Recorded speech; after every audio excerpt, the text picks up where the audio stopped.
The Chinese got him. Yes, that is definitely what happened.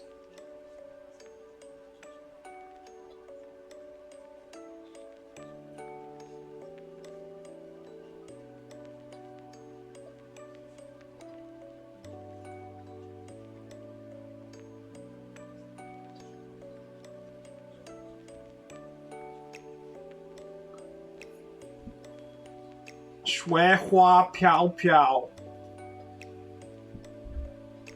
Ah.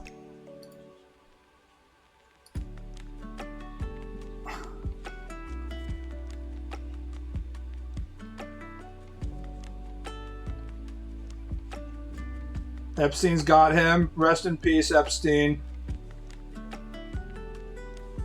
You will always be my role model. Epstein isn't actually dead, guys.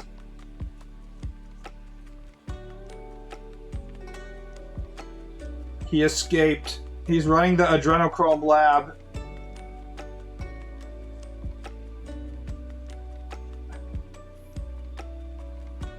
In a secret bunker in the desert.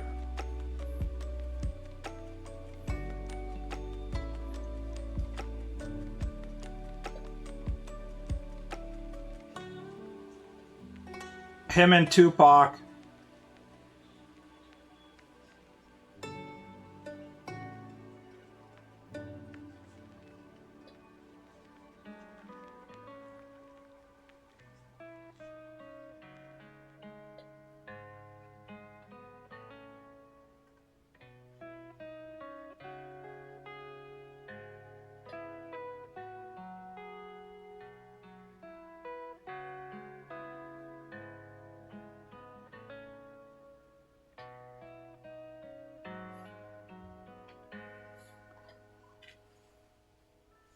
He's chilling in a secret lab, impregnating teenagers along with Elvis. The combination of Epstein and Elvis would be a crazy combo of ugly bastards to fuck teenage girls. At least if we're going with Fat Elvis. Fat Elvis would be an extremely powerful ugly bastard archetype.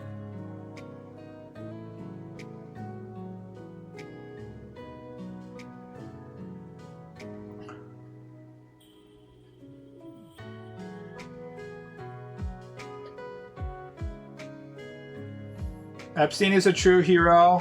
It is pretty weird. I've said this before, but it is pretty weird how much Americans care about the Epstein, sexual abuse thing when they elected Trump, who has been publicly accused by 30 women of sexually assaulting them and rape and stuff like that, and has lost court cases in which he was accused of those things. And yet he was fucking reelected. So why do people care so much about Epstein? Well, the answer is, I think I know the answer. It's that, it's because people aren't interested in something when it's out in the open. They're only interested about shit when they think that they're being, like, a true crime detective and they're exposing, like, the government conspiracy. Epstein is valuable specifically because, like, you get to imagine that, like, you're uncovering something. If it's just something as mundane as Donald Trump was going around in the 70s groping every ass he possibly could get his hands on and trying to force himself on women, then you're like, oh, he's just being a man. He's a good evangelical Christian. I will vote for him because I am a Republican. But then when you're like, but then this Epstein guy, he had this secret fucking island, you're like, holy shit, everything I was suspecting about the Democrats were true. It all makes sense now. Epstein was also behind the moon landing.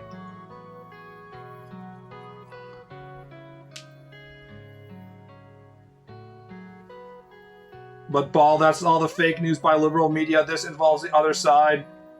I mean, it is pretty funny how the Republicans were like, we need to, release the Epstein files. And then as soon as they do release the Epstein files and there's overwhelming evidence that Trump was, Epstein's best buddy, they're like, no, not that part.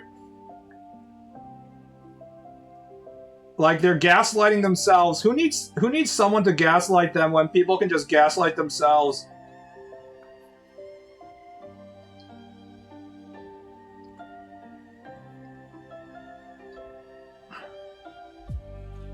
Everyone is evil? Nah. There's very few people who are truly evil. That's the scary part. People are capable of doing extremely evil shit without having the proper evil credentials. People can just be like, do horrible shit in a very mundane way. Like, I don't know, eating cows and stuff.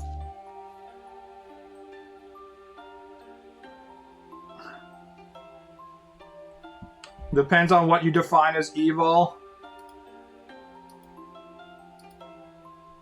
Evil is the person who has a fetish that I don't like and asks me to draw that fetish. The most heinous act you could possibly imagine.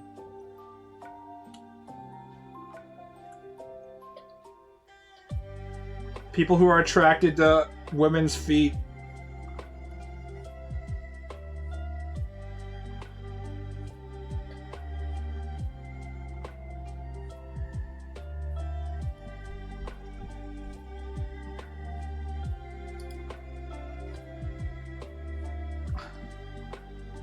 Giving both sides equal platform was a mistake. America was a mistake. A lot of things make sense if you consider the fact that America is an entire country built by religious fanatics for the purpose of practicing their religious fanaticism. And they built the entire country by murdering everybody that already lived in the location and then developing agriculture and industry on the backs of millions of imported slaves from Africa. Suddenly, if you think from that perspective, it just is like, I guess we're where we're supposed to be. Seems about right.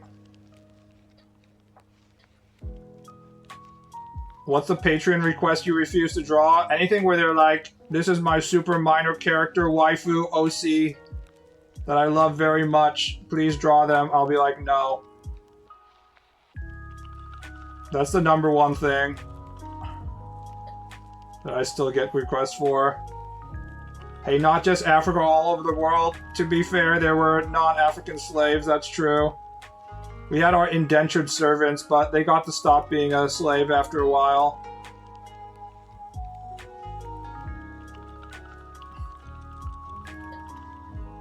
What if it's a futanari foot fetish piece, truly heinous? Yes, what if it's a big muscle mommy, huge futa dami mommy cock getting stepped on by another futa dami mommy's sexy feet? Will I draw that? The answer is no, I will not. We're not going to draw that. Who would have thought? Oh, now that Hystrixia is here, I was thinking about this morning, but I was cleaning my ears with a Q-tip, and you know how, like, doctors are like, you shouldn't do that for your ear safety? Q-tips are bad, but I'm still gonna do it because I want my ears to be clean, but also it feels good to stick the Q-tip in your ear. And I was thinking, is this what it means to be a woman? Think about it. Your doctors are like, no, you shouldn't penetrate your ear hole with a long, hard Q-tip. And I'm like, no. I need the thick Chad Q-tip cock inside my tight little eardrum pussy. The pleasure of being penetrated. Yes, it pushed the shit into your ears. I make sure that I don't push it in. I kind of use it to drag it out. It's fine. I know what I'm doing. I'm a professional.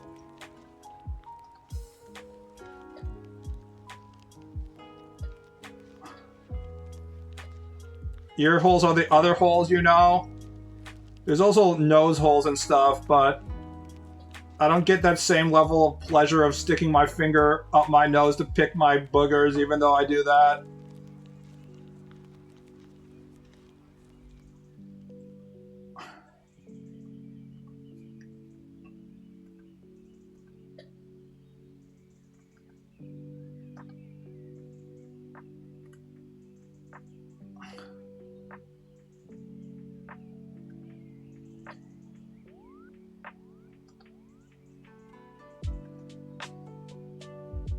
What is the correct eye shape? It's kind of like rounder. Like this.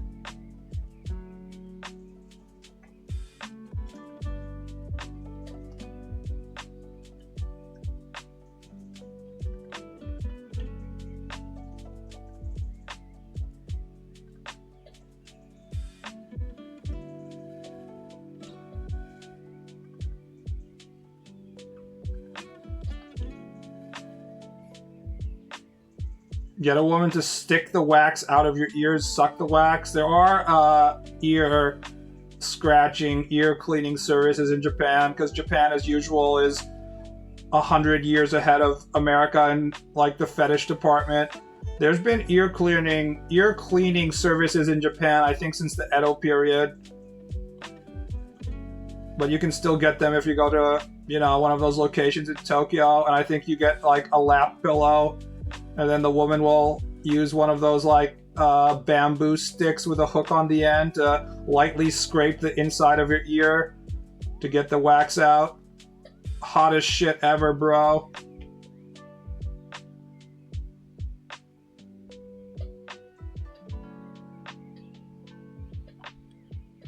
Of all the things that prompted you to think of me, I wasn't specifically thinking about you. I was just thinking about women in general, but I didn't want to start this conversation if there wasn't some like female in chat to be like, no, that is not what the joy of being penetrated means. I wanted there to be someone on the opposite sex to be able to mount a defense on my claim that I understand the female psyche now that I stick Q-tips in my ear holes. Do you have sticky wax or dry wax? Those cleanings are geared toward Asian wax. I'm not really sure, honestly. Sometimes I think my earwax is sticky, but then like there's other times when I'm dragging it out of my ear and it's like super dry, so I can't really tell. It feels inconsistent. There's females here. I mean, we're all females. That's the point I'm trying to make. As long as we stick objects inside our various body holes, that makes us a woman. There might be some other requirements, but as far as I know, that's basically all you need.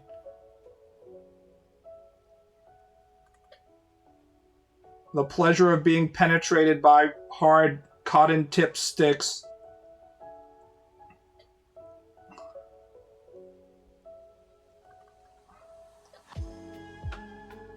I stick food in my mouth. As soon as you eat a corn dog, you are a female.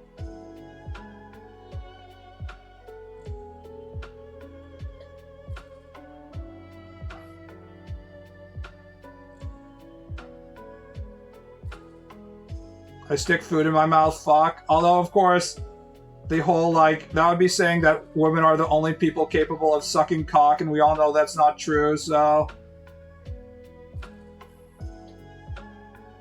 If anything, studies suggest that men are way better at sucking cock than women, so... If we're talking about that, then that's hardly qualifying to be a woman or a male.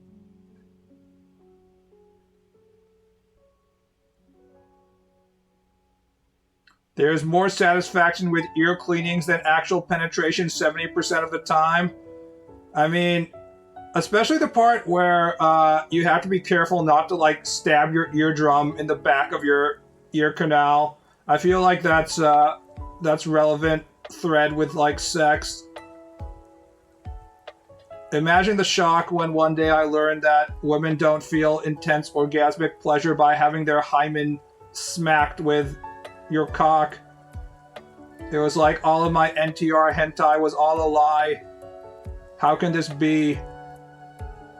How can the ugly bastard Thundercock guy fuck the older housewife and give her pleasure with his big dick if she doesn't like having her hymen slapped with his cock and finds it uncomfortable.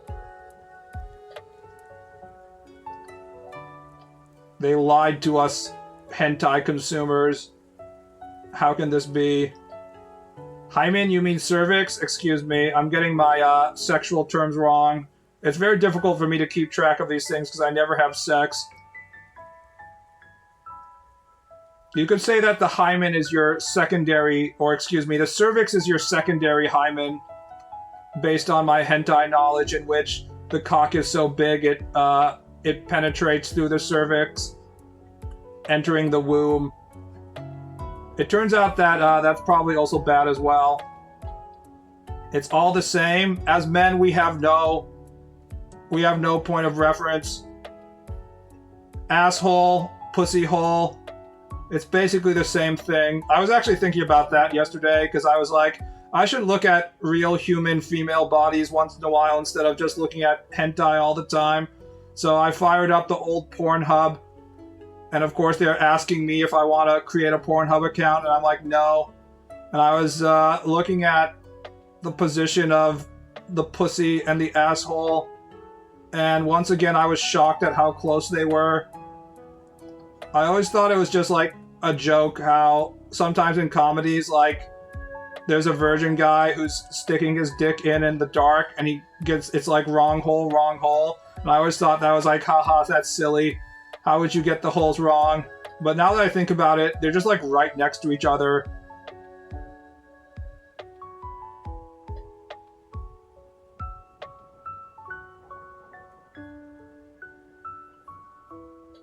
Like, no wonder you'd get it wrong. If you think about it, there's all these animals with cloacas where it's literally the same hole.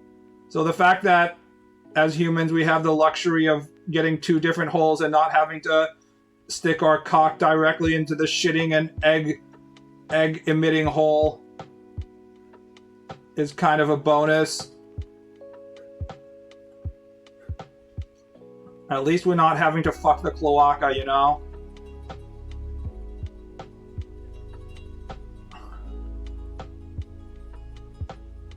It is very easy to get wrong as someone who has experienced it. Well, this is why you should keep the lights on, I guess. Just in case. Maybe, like, if you, beforehand, if you put, like, yellow arrows, use the yellow paint method that Capcom has been using with, like, Resident Evil. Maybe we just need to make sure that we need to mark the gaming pathways for the pussy versus asshole properly. You know, the yellow paint solution. Just put these giant yellow arrows. It would look like this. It's like Capcom was like, I have a solution here, guys. A, B. Make sure we delete this one and make sure that this one is marked with the yellow. Just wear a butt plug, easy fix. Excellent idea. That actually does make sense. Finally, butt plugs, the necessity of butt plugs. It all makes sense now. I'm afraid your girl may be against you staring too intensely at her asshole. Look, I'm trying to aim here, okay? You gotta keep your eye on the ball. I'm in the batter box here. I'm trying to hit a home run. Gotta focus. Also, if she doesn't want me to look at her asshole, it's kind of her responsibility to keep her asshole in, like, presentable state.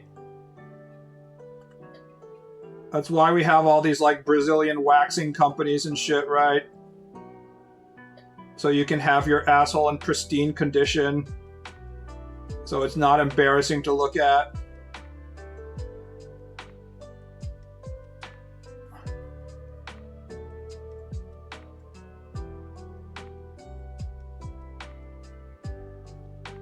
Can't go down the wrong path if it's already blocked off. True.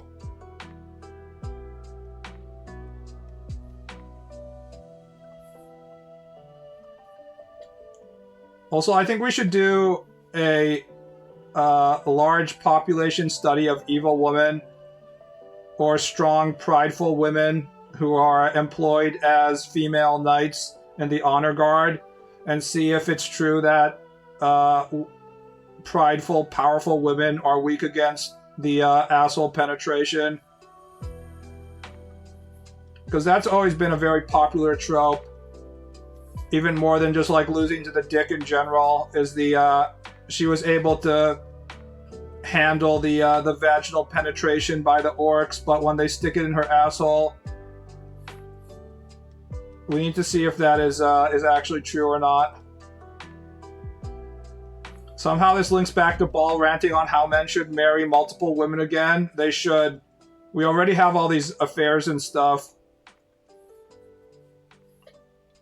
America having a divorce rate of like 70% and people constantly cheating on each other, it basically says that the whole monogamy stuff is bullshit anyway, so we need to stop pretending about this stuff and just go all in on the whole you're allowed to go and impregnate a bunch of different women, that approach.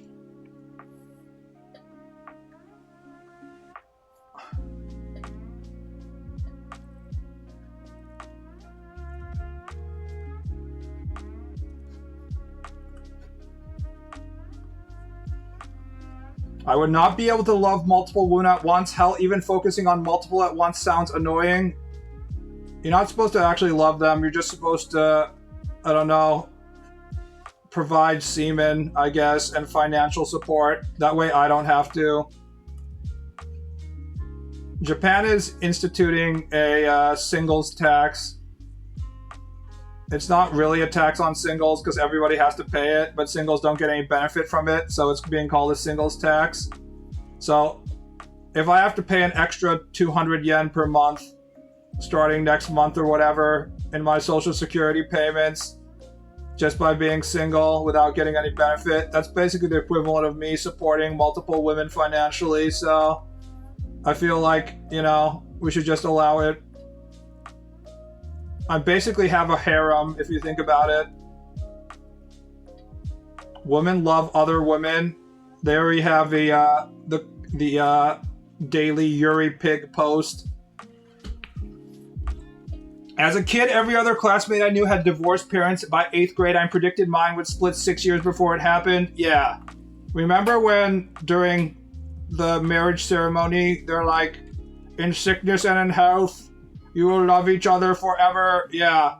If we're gonna allow people to be constantly get divorced and have affairs and shit like that, why not just have, you know, multiple wives and spouses and shit? Hold on, I have to piss. Looks at divorce rates for lesbian couples. It turns out that when you have two people of the same gender that are used to getting the other gender to service them, if you put two people who are takers, taker versus taker does not work. Giver plus giver works. That's why gays have the lowest rate of divorce, and lesbians have the highest rate of divorce, and straight couples are in between. Hold on, I have to piss. Ah! Ah! Ah!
Gay couples as two employed dudes swapping paychecks. Depends on if one or both are mentally unstable. My cousin is still with her wife. I mean, we say that lesbians have the highest divorce rates, but it's only like a 10 to 15 to 20% difference. In general, Americans, it's not like gay couples have like a 5% divorce rate and lesbians have like a 95% divorce rate. It's only the difference between like 50 and 70%. So everybody fucking has difficulty maintaining their monogamous relationships anyways, so... How do you think Chainsaw Man should have ended? Well, if I was drawing Chainsaw Man, I would have had an entirely different setup from the first fucking chapter, so it's hard for me to think of like a better way to end it, because the author clearly wrote himself into a corner. But the elements of why the corner was being set up like that were already there in like the first few chapters, just the way the entire world was built.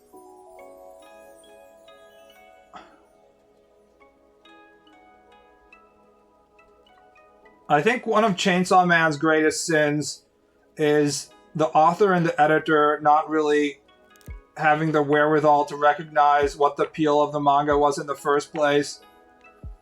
Chainsaw Man was a hang-around manga in which people just liked the characters and they liked hanging out with the characters. And the battle aspect of it was always just like added on and not properly thought through.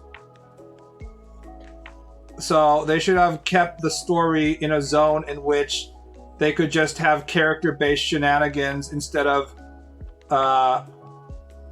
what is going to happen in this fighting setup.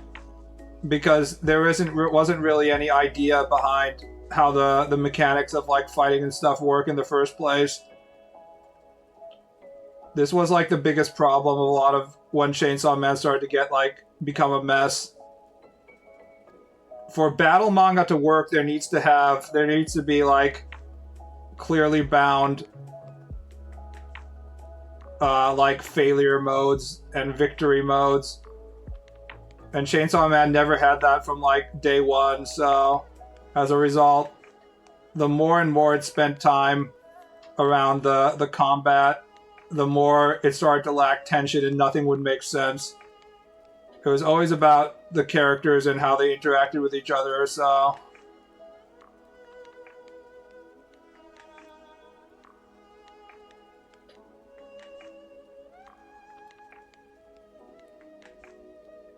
No chakra or chi or haki to run out of. Sip blood, you respawn. Yeah.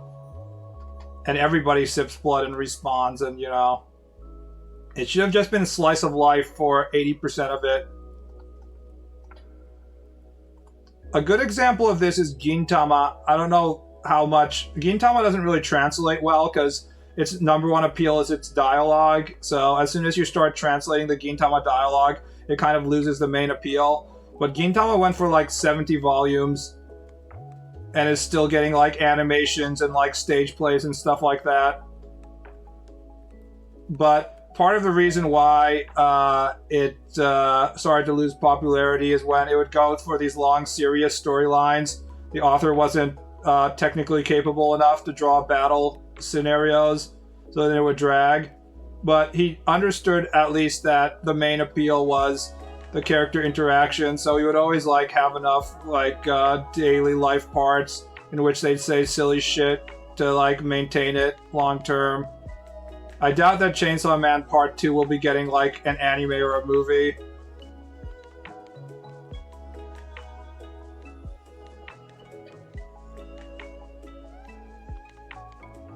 Gintama feels like just slice of life, at least what I've seen 25 episodes. Please shut the fuck up. God damn it. Fucking normies. I mean, it's mostly slice of life, and then they have,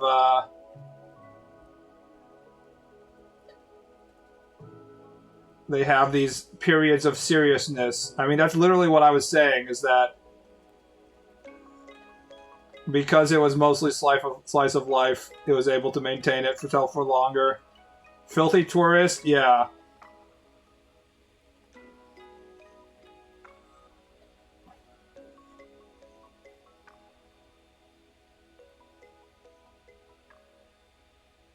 Did they even finish part 1 of Chainsaw Man the anime yet? No, they did not.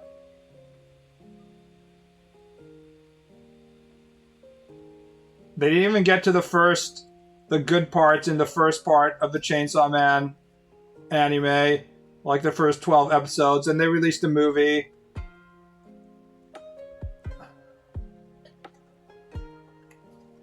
And then now that people know that the original script goes nowhere, I don't know what they're going to do with the IP. Probably nothing. Maybe people will come around to the way the part 2 ends, and there'll be like a huge hipster revision of how they think about the story or something, and they're like, no, part 2 is actually a masterpiece, and then they'll get a movie or something. But I doubt it.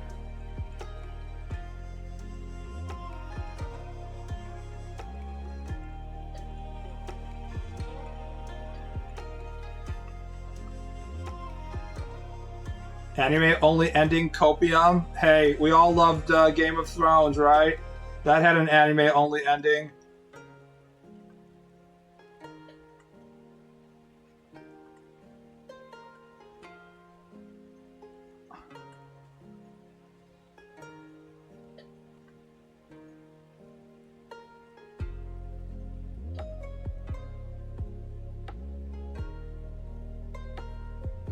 You can't call it an end. The dude dropped it. I'm surprised he even bothered drawing the last 2 chappies.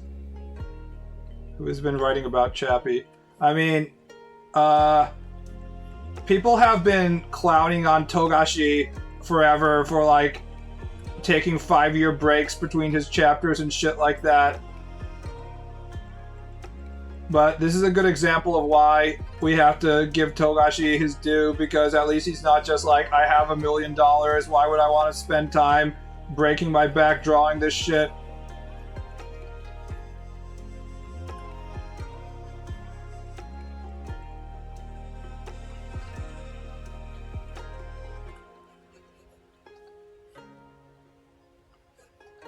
He's just like, okay, I'm going on hiatus. He could just be like, LMAO, everything that happened in Hunter x Hunter was all a dream, haha.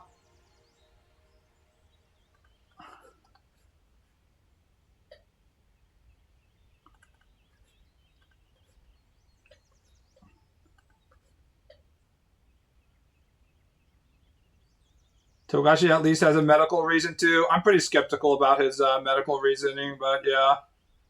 Like, I'm sure he has back pain and stuff, but also he was going to, like, idol concerts, apparently, so... I think if he truly was, like, super hyper-motivated at drawing, he'd be able to find postures in which he could draw, or he would be able to find someone to do a lot of the extra artwork or whatever.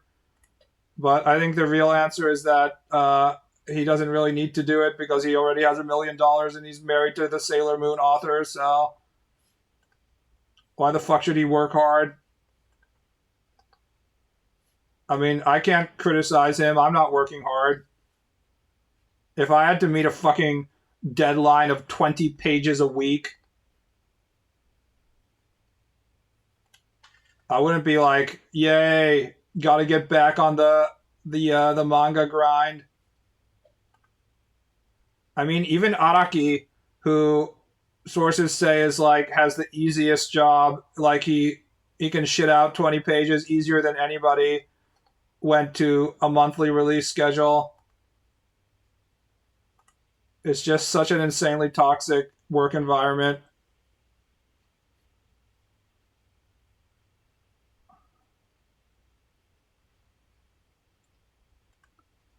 I mean, think about it this way. I keep on like measuring the speed at which I draw, and if I can get to like 4 hours, do one page in 4 hours, like that's like super good. That means you can, if you work all day long for 12 hours, you can get 3 hours done in one day, 3 pages done in a day, right?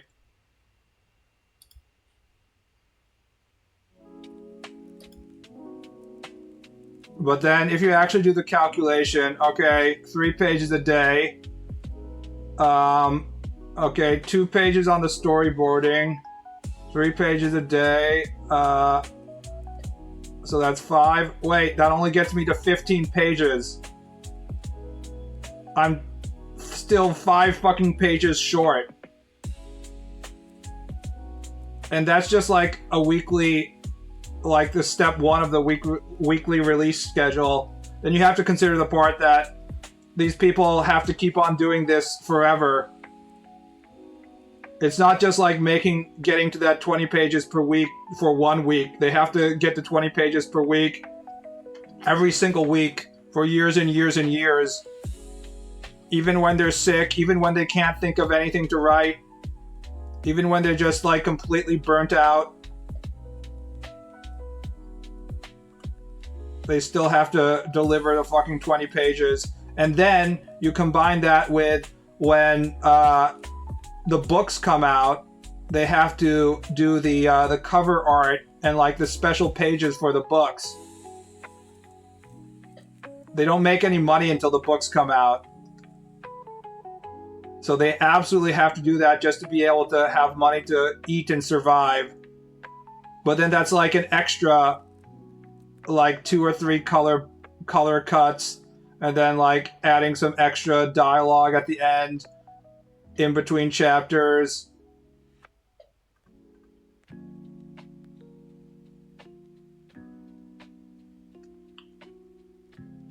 If this was any other industry, people would be talking about this as abuse. Like it's you're working child slaves in a Cambodian shirt factory or something. But we just take it for granted.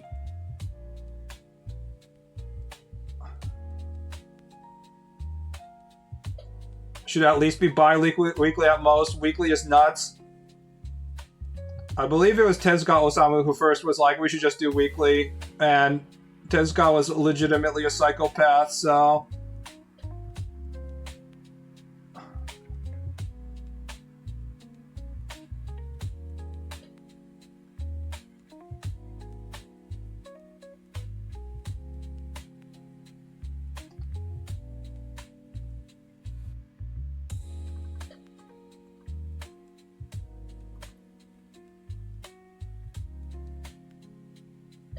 But if you sell like 10 billion books, you get 10% of all the sales. Meanwhile, Marvel artists get fired after handing out his work. Marvel artist also has someone writing the story for him, a second editor who's writing the story for him, someone to do the penciling for him, someone to do the coloring for him. All he does is trace the lines if you're the inker, for example.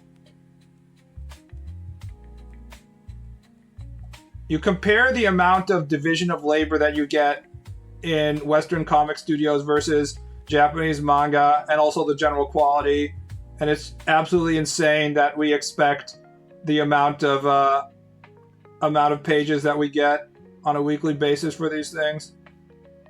That being said, Fujimoto doesn't have as much of an excuse because he 100% would have been able to get time off if he had asked for it. If he was just like, I'm burnt out, I can't do it, I just need a little bit of time off, 100% the editors at Shonen Jump Plus would have been like, you just need to take some time off, man. In fact, he did take time off between the second to last chapter and the last chapter. He just didn't want to continue. It was 100%, it wasn't like, I'm just burnt out, I can't do it, it's just like, I don't care anymore, so we don't really need to make excuses for him.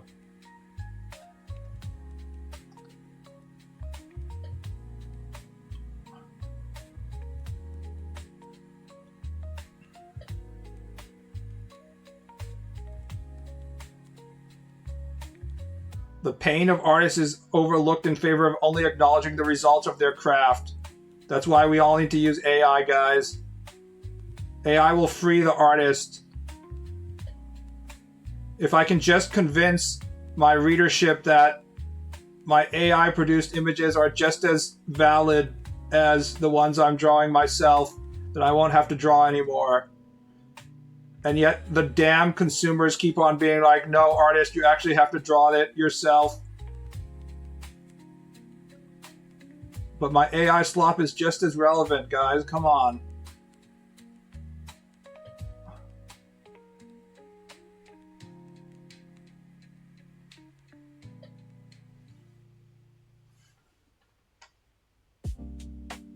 We need your suffering. It really do be like that.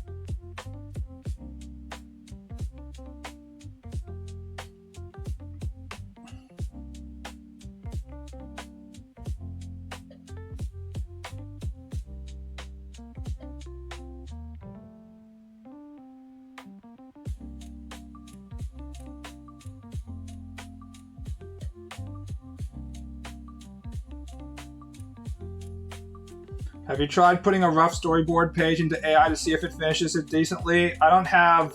When I say AI, I don't mean like you can just use Nano Banana Pro. The people who are actually getting AI to work for them are probably doing it locally, and they have LoRa set up, and they have like multiple channels and stuff, I think, is how they do it.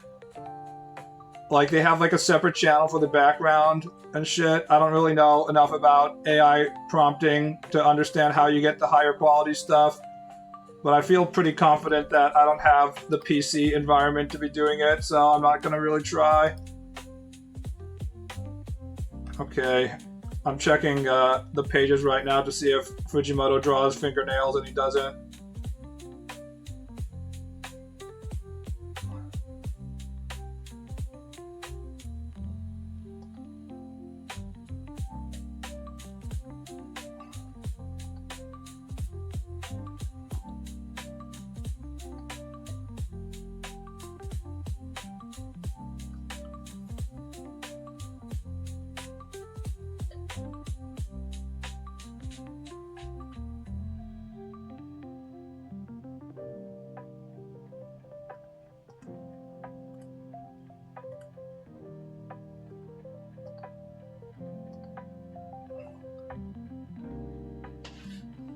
I really put in some thoughts for this prompt, guys.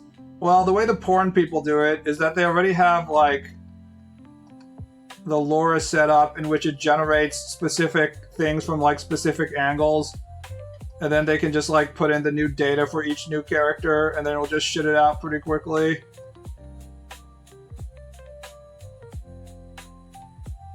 The fact that, basically, there are no professional mangaka using AI right now, despite the fact that AI can poop out images very quickly, and despite the fact that there's all these professional mangaka who desperately need more assistance and desperately need ways to produce images quickly and don't give a fuck about, you know, morality and stuff as long as they can meet their deadline. The fact that even then there still isn't anybody really using AI really says all you need to know about how valid a method it is.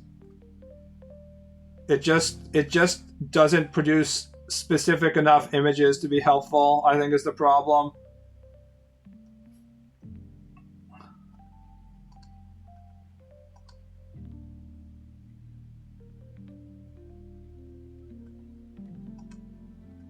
Man, these fucking fingers, man. I think I just need to redraw the entire hand.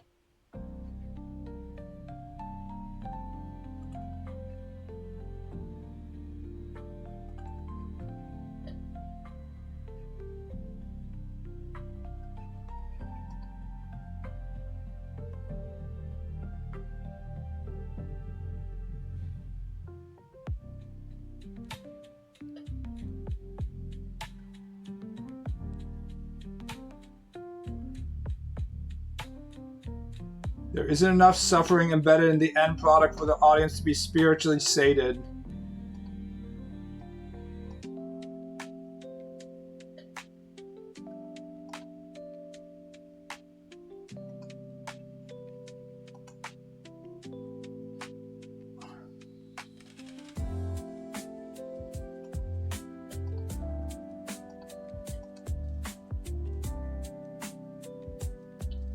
Well, I'm certainly not an early adopter of technology.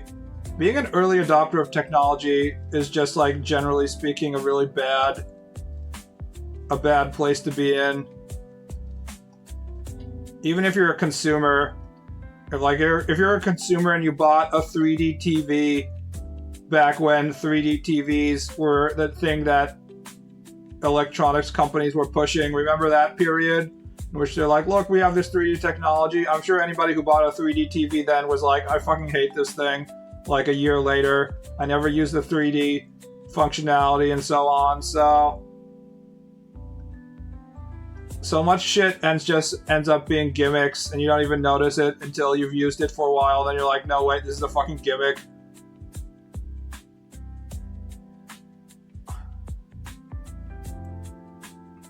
You have to be enthusiastic about the tech specifically rather than the results. Yeah.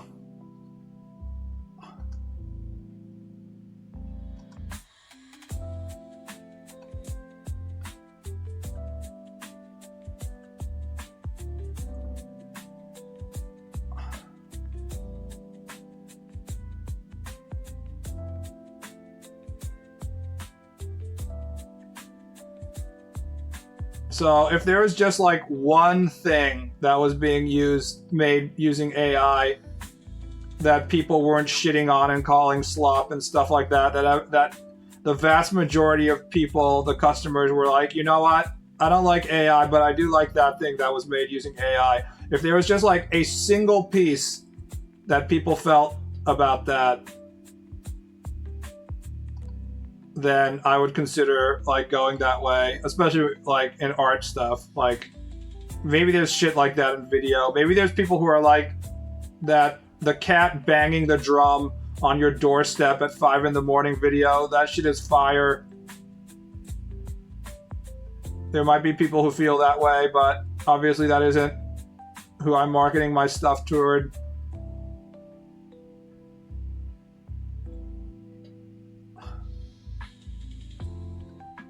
Plasma is more of a step in the right direction. I don't like plasma TVs. I don't like HDR specifically. I don't know why people keep on claiming that HDR is like so amazing. OLED HDR. It fucking burns my eyes. I find it unwatchable. That super high contrast shit. It feels like I'm getting a fucking flashbang. I have no idea why people consider this to be like great technology. I try and turn that shit off as soon as I get any kind of like screen with HDR in it. People who consume real short video content are pretty easy to entertain. Hystrixia, you can use the proper word. They're low IQ, subhuman creatures who are being entertained by flashing object on their screen.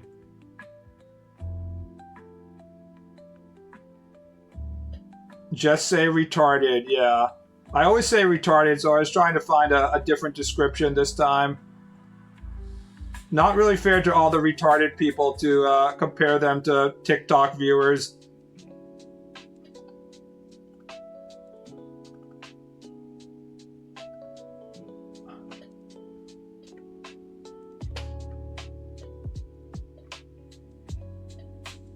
I really like the term castrated goy cattle for shorts consumers.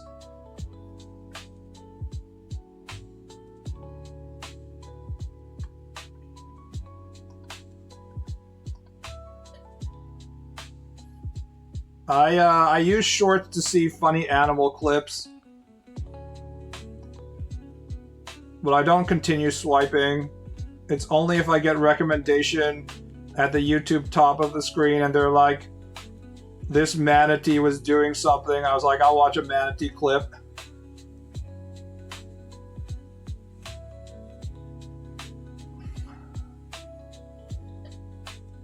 Retarded subhuman morons is too no-no for advertisers, yeah.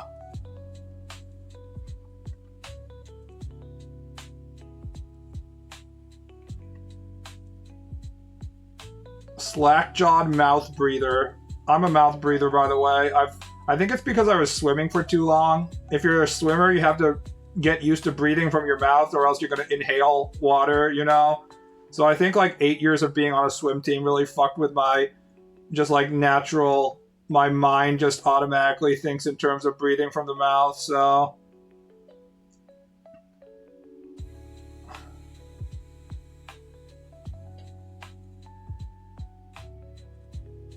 Is your jaw recessed too? My jaw is massive and thick and diamond hard. I am the Giga Chat embodiment. You beta males would never understand.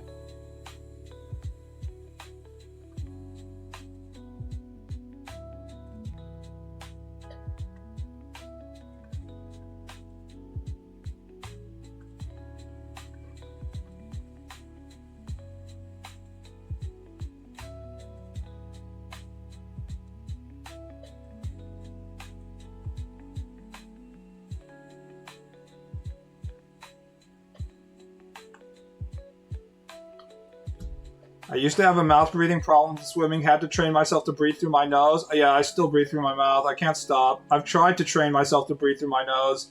And unless I'm doing like, I'm consciously thinking about how I'm breathing right now, unless I'm doing that thing, I cannot just like breathe through my nose. As soon as I'm back in automatic mode, I'm just breathing through my mouth. Can't help myself.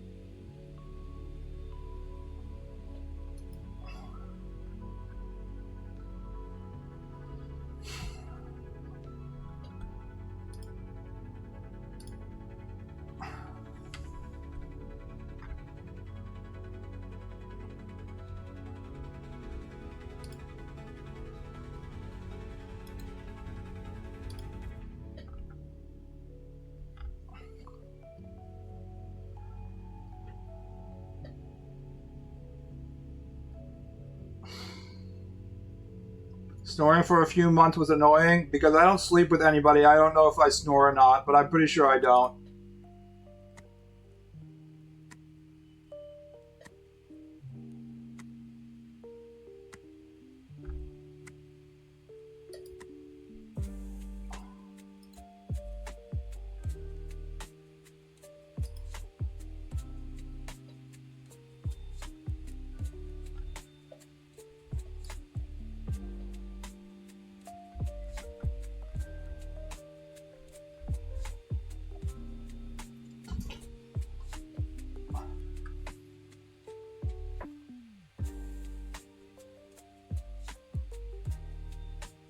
I'd just like to point out that the biggest plot hole of the entire Chainsaw Man storyline is the fact that the gun devil is extremely powerful because there was some sort of mass shooting incidents in America, and that made all the Americans afraid of guns. Devils become more powerful when people are afraid of them. And Americans got scared of guns because mass shootings occurred. As usual, Japanese understand nothing about the American psyche.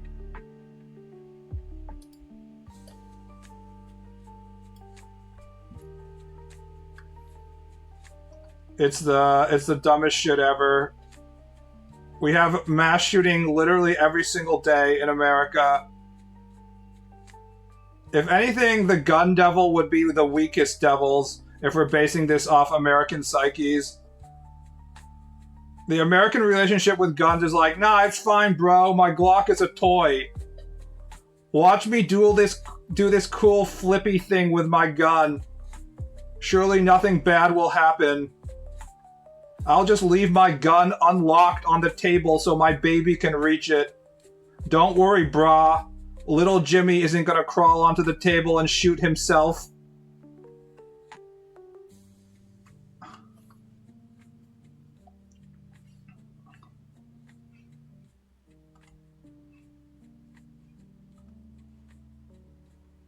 Meanwhile, the adrenochrome devil would be extremely powerful.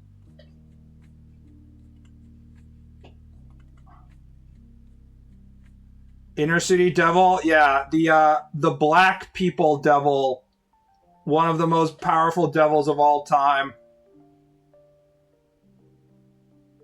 Every single Karen who walks on the other side of the street because she sees young inner city youths, every time that happens, the black devil gets more and more powerful.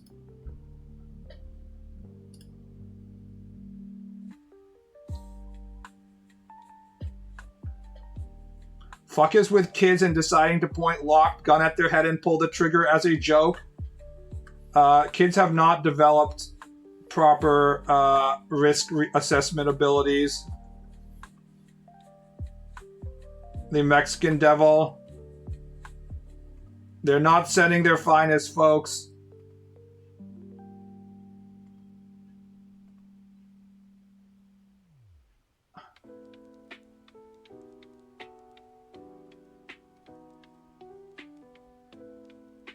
Kurojin Devil, it's Kokujin, thank you.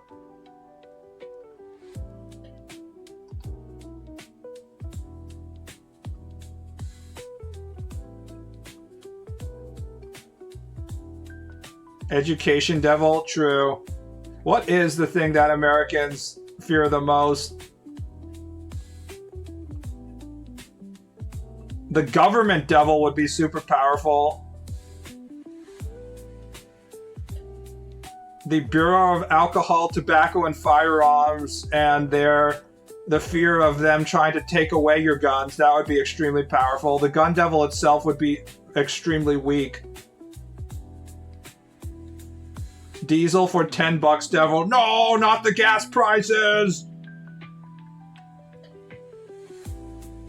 Anything but that. As an American.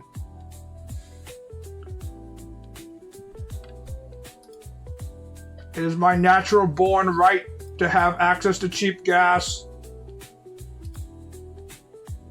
Anything but high gas prices.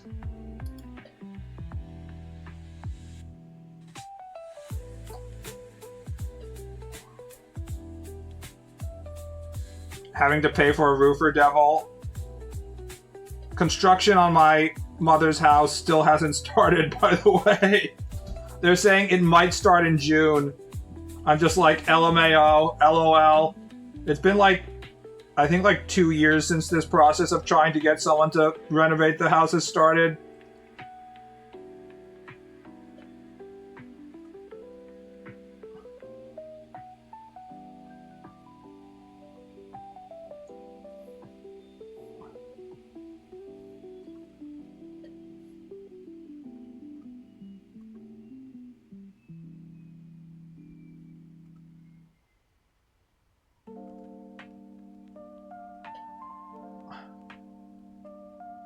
My dad is getting ready to renovate the front house and he's still in talks. Yeah.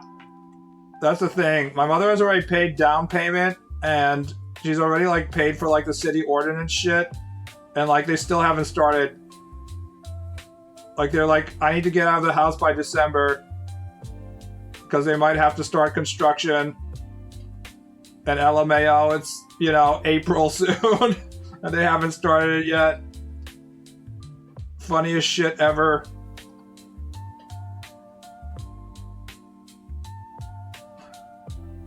I will rather take polio than risk these chemicals. Who knows what Biden put into these syringes? You're right. The vaccine devil and the 5G devil, extremely powerful.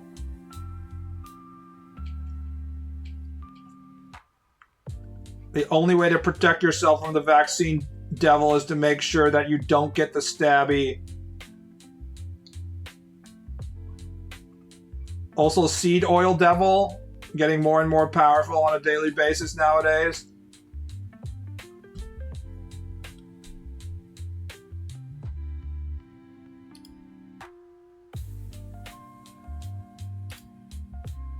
Vaccine devil would be a fucking juggernaut over here. Yeah, man. What else got people worked up as much as having to take, like, a vaccine? It fucking freaked people out. They're like, I will deprive my child of any kind of real education by forcing them to be homeschooled and shit. But where I draw the line is forcing them to get a fucking polio vaccine. That's where we have to stop.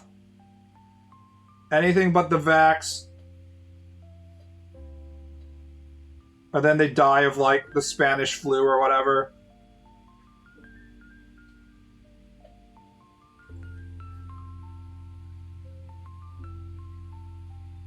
The job devil.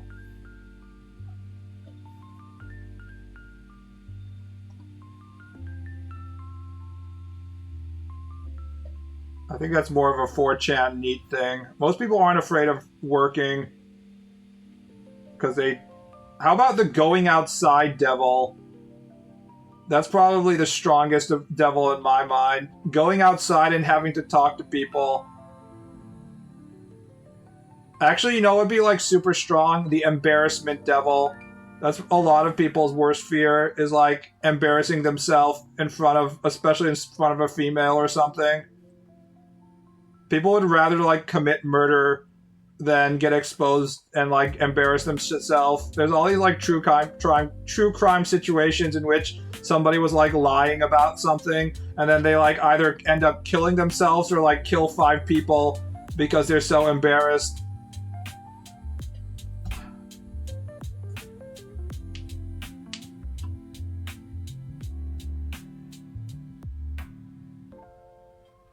Black people devil would probably be there with death.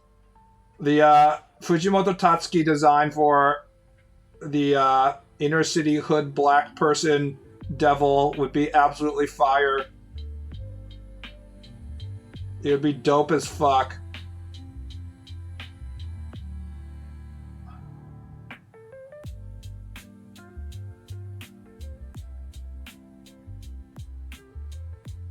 Vagina dentata devil would be badass. It wouldn't be very strong because men aren't willing to stick their penis in potentially dangerous holes all the time. So it's obviously not, they're not that scared of it.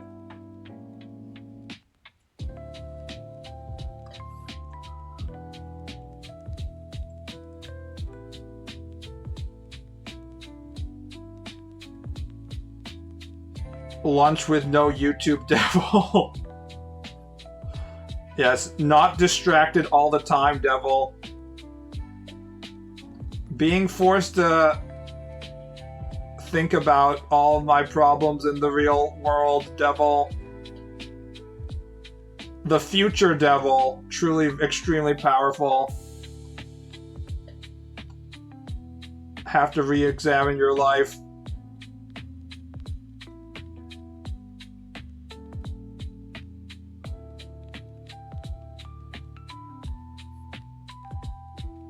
His Captain America design makes it very clear how he feels about America. Honestly, I don't give a fuck how he feels about anything. This is a guy who LARPs as his fake, non-existent younger sister on Twitter. If he wasn't the author of a popular manga, he would be getting trolled as a loser Redditor, so...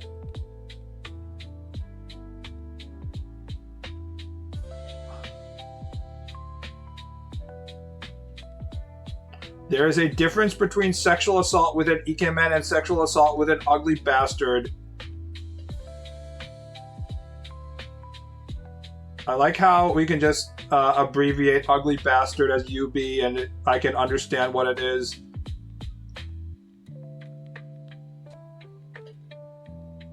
Being old devil. I mean, they did have the aging devil and it was extremely powerful. Aging is a that was at least accurate. The aging devil being powerful. Old people are fucking terrified of aging, so...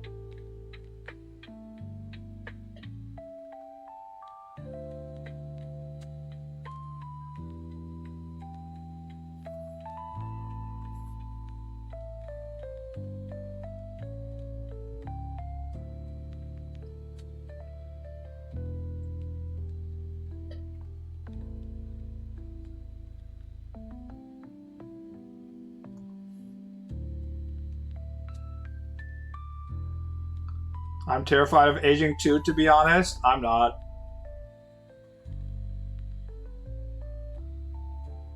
Aging is only something that you have to be afraid of if you were attractive when you were young. I'm not extremely ugly, but I didn't have guys like, you know, trying to fuck me like semi-attractive women are. For women, it is the greatest fear of all. Because they can't manipulate men anymore once they're no longer hot. But if you were always unattractive, even when you were young, it's not really anything different.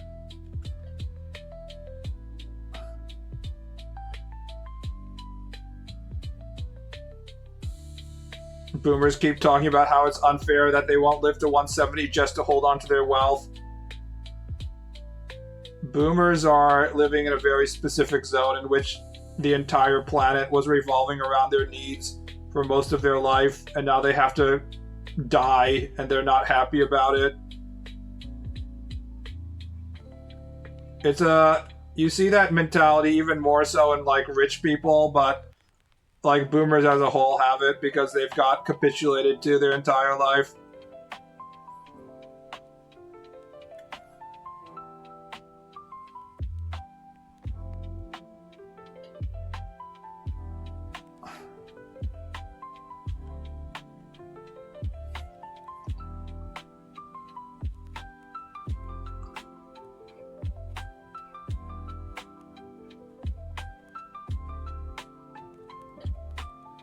The thing with aging is knowing what you can't pull off anymore and what you can still do. Yeah, no more pickup basketball on the concrete local hard floor basketball court.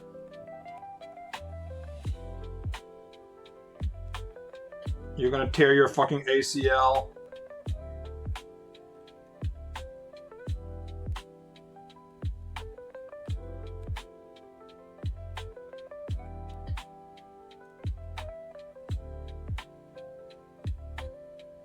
The harder you try to hold on to the illusion of youth, the worse you'll look. Are you saying that injecting paralysis poison into my face isn't going to make me look better? No, that cannot be. It really do be like that. When you look up photos of, like, grizzled old Caribbean fisherman,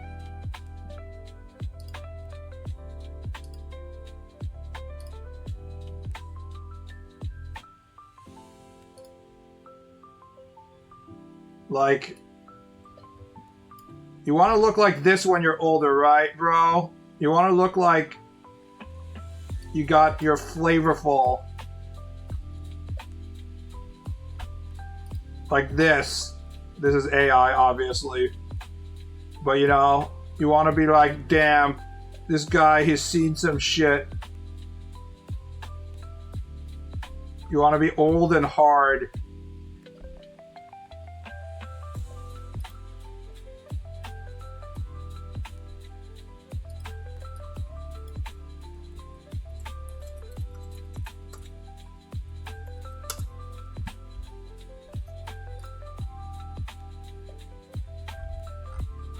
The Old Man and the Sea. Ernest Hemingway. 1952. He was an old man who fished alone in a skiff in the Gulf Stream, and he had gone 84 days now without taking a fish. In the first 40 days, a boy had been with him. But after 40 days without a fish, the boy's parents had told him that the old man was now definitely and finally Salao, which is the worst form of unlucky, and the boy had gone at their orders in another boat, which caught 3 good fish the first week. It made the boy sad to see the old man come in each day with his skiff empty, and he always went down to help him carry either the coiled lines or the gaff and harpoon and the sail that was furled around the mast. The sail was patched with flour sacks and furled. It looked like the flag of permanent defeat.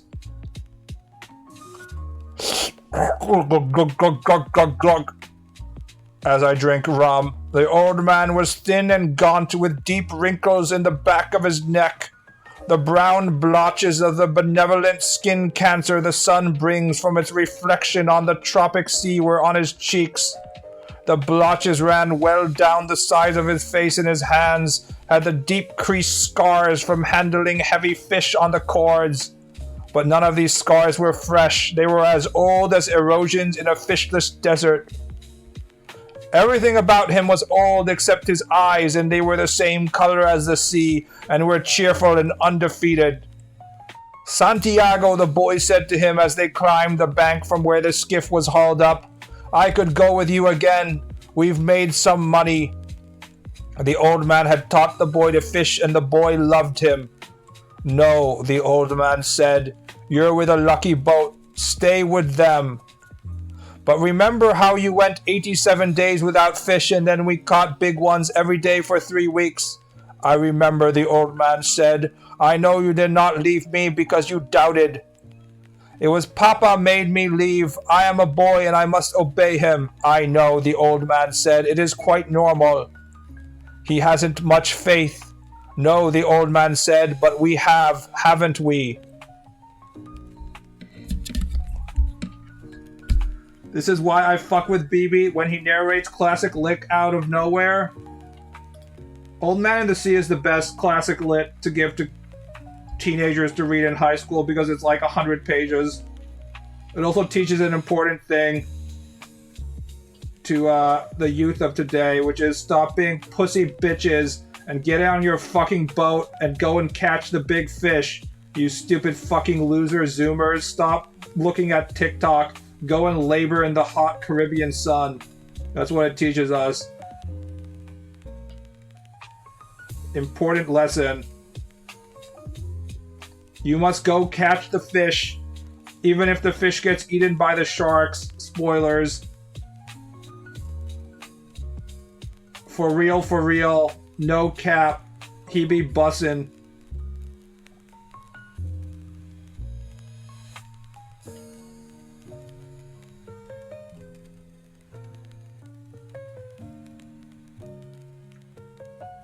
This is certainly an interpretation. What the hell, man? I mean, what do you think the, let's ask Grok what the interpretation of Old Man of the Sea is. Actually, we can't, because Grok has been made, subscription locked. What is the moral of the Old Man and the Sea? The primary moral of the Old Man of the Sea is that human beings can be destroyed physically by life struggles, but not defeated in spirit, as resilience, pride, and endurance are true measures of success. Santiago's journey highlights that dignity is maintained through persistent effort even when facing inevitable loss or defeat. And who had that opinion? Why? Reddit, of course.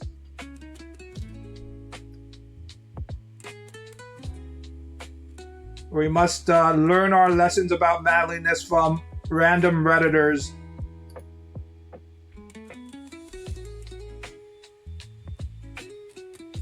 BB once again trying to deprive a small village of its water supply. Is there a way to turn off the automated Google AI results that you get when you do Google searches? Or is it just like automatically included? Does anyone know if I can turn that shit off?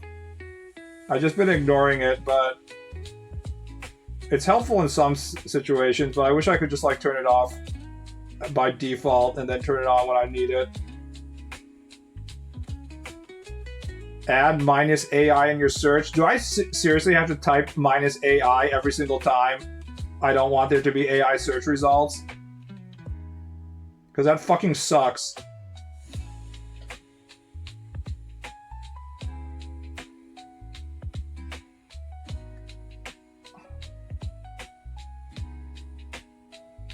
Yes, LMAO? God damn. Well, that kind of defeats the purpose of me trying to save time.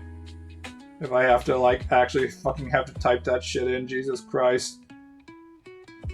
It's crazy that they have, like, this default AI thing that always pops up in your Google searches, but then they also have, like, a separate AI mode page, like an entire separate tab. Like, how hard do you want to push AI? Jesus fucking Christ.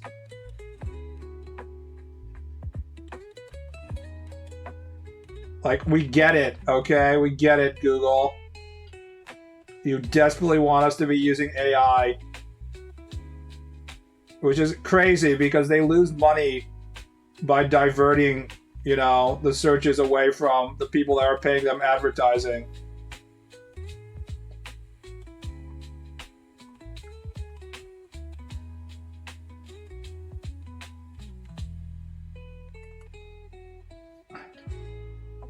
Step 3, profit. Somehow we're not getting to that profit stage. It's not clear why.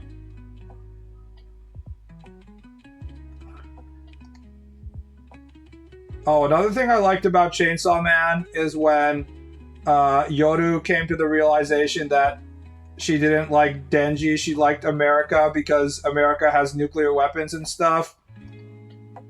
And then immediately there were like 30 different people on the internet who produce AI porn that immediately produced image sets of her getting blacked by 30 burly American Marines while she was wearing a American flag bikini. And I was just like, God damn, I love the internet.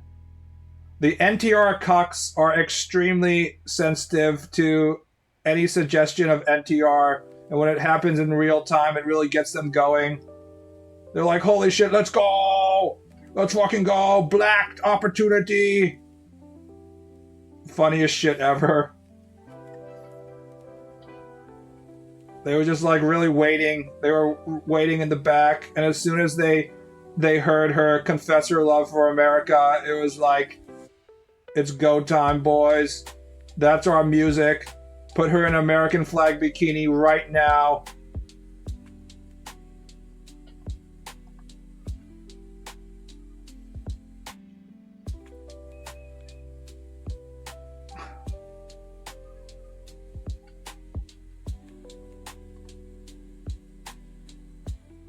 I like American flags bikinis because the stripe pattern of the red part of the bikini does a good job accentuating the shape of the breast, the roundness underneath it.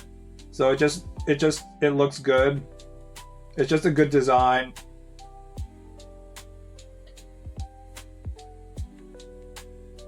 It's the same reason why like the striped underwear that Miku and stuff wear is also good. When you have these horizontal stripes, it both makes the object underneath it look fatter. So you get like, it looks like the boobs and the ass are bigger, and it also like shows the shape of the object underneath.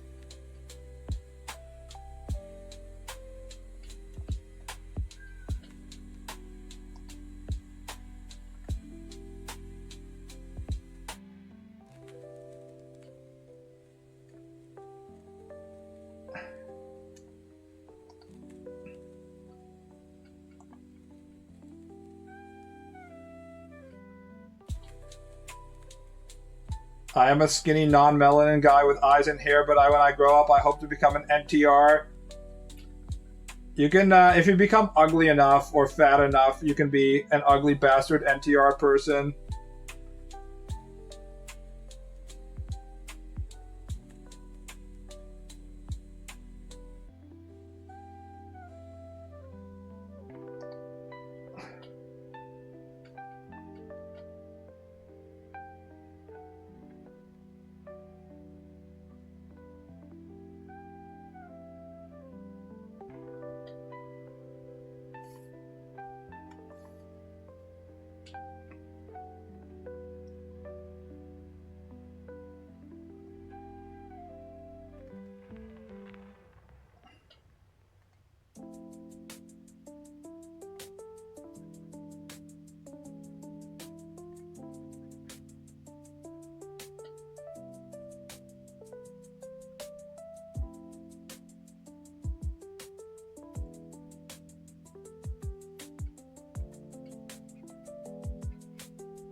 Remember that Asa gets 20% more ass at the War Demons?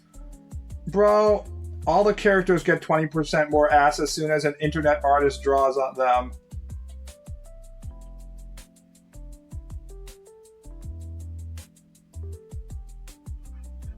That's like every character.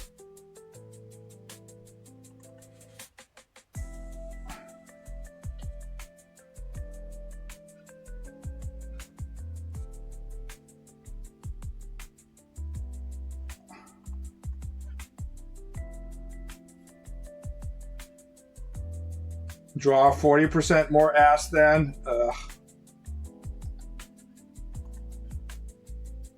You know what we don't have in manga? The ultimate trope that we haven't had in many, many years. Unattractive mothers. Think about it. When's the last time there was like a cute girl character and then like you see her mom and she isn't hot? Possibly hotter than the cute girl character.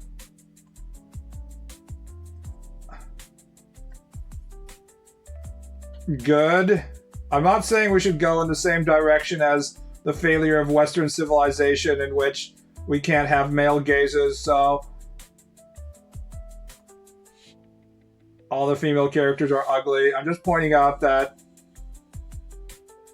I mean, Asa's mother was hot, everybody's mother was hot. Moms are always hotter. In anime, a mother is just the same female as the girl that you're dating, except she has bigger tits and ass. Because you can't realistically depict the slight degradations to skin unless you give noticeable wrinkles. The result is that it's just like only the positive aspects of the female form are emphasized.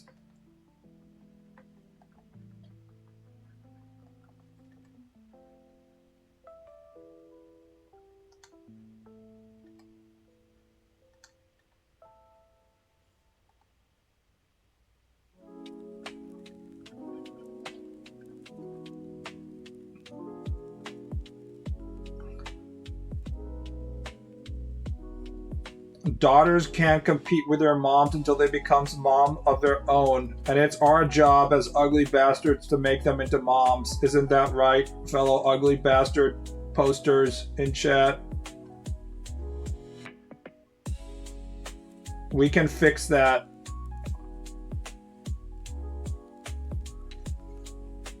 Japanese women kind of age like that for a while. Why do white people age so much quicker? I don't understand. It's probably all the adrenochrome they're not consuming.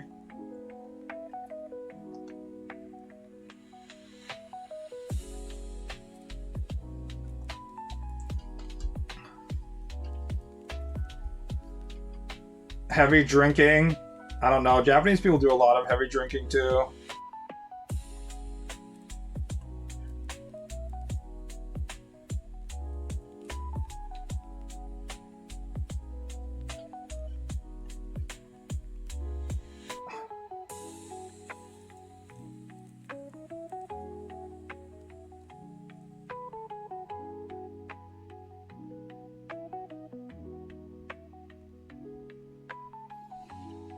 It's like that Bud Light commercial. I haven't seen a Bud Light commercial in many, many years now that I don't have access to TV. Thank God.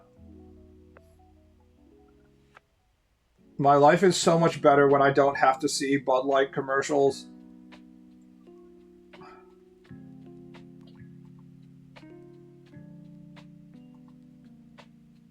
My grandpa drank his whole life and looked 20 years younger. Powerful, silent generation, alcohol abusing.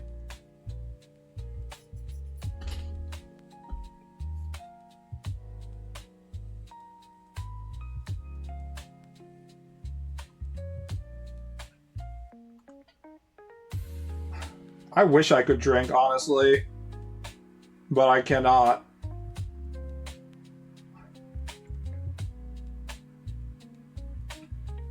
That's just part of my life.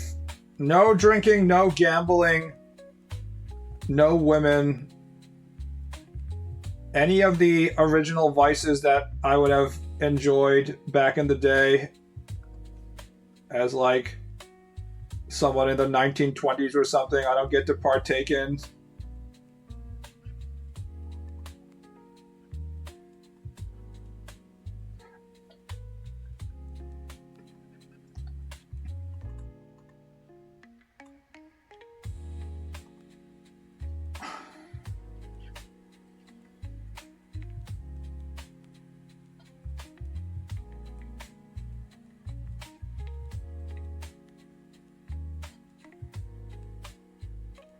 The only way to get better at drinking is, like many other things, to just do the thing. As for gambling, never go to a museum and always be the dealer. Museum? I don't get to partake in sounds like someone's stopping you. My own body's stopping me. As in, if I take a very small amount of alcohol into my body, I immediately start to feel sick. I get to skip all the annoying buzz period in which people get to have fun and go directly to the main dish, which is the hangover. It's super fun. I can get a hangover within like 5 minutes of like one beer. I'll just have like one beer's worth of alcohol and I'm already like starting to feel sick. Like just like immediately splitting headache. So yeah, there's no drinking going on around here. It ain't gonna happen.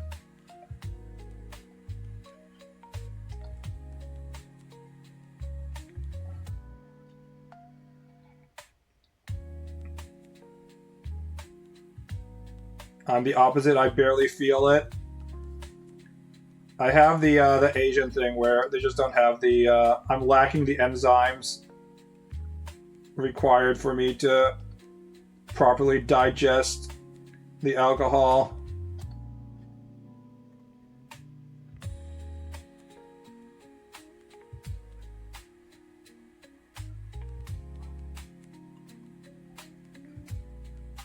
That's an Asian thing. However, I have not. I did get the whole like dairy digesting genetics, so I can't complain too much. Alcohol is bad for you anyways, so who cares, right? You're not really missing out on anything.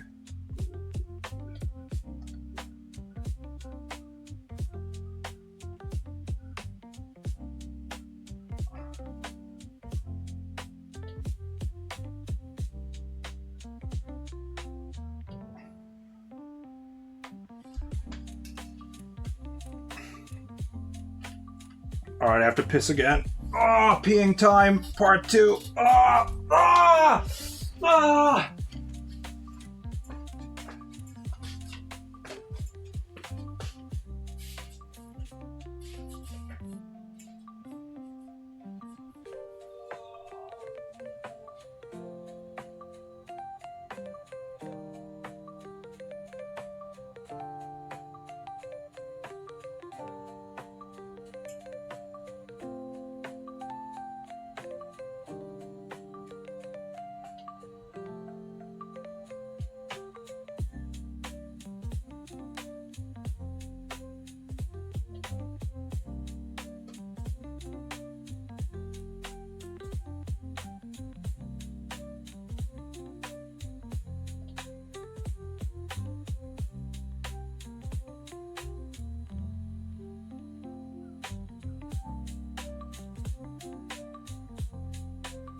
Where's my pen?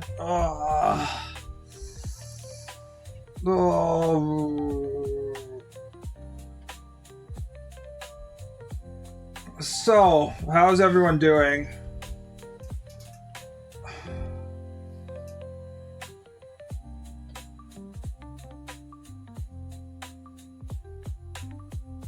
This fucking guy needs to turn off the mic when having a post-piss orgasm. The act of standing up and sitting back down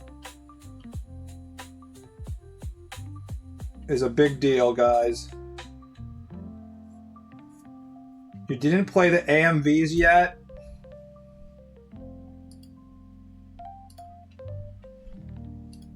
Bleach. Awesome AMV.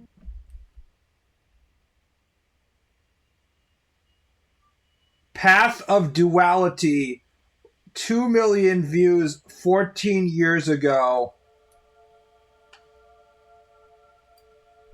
Holy shit, Bleach is so cool, bros. There's all these Shinigami and they Bankai.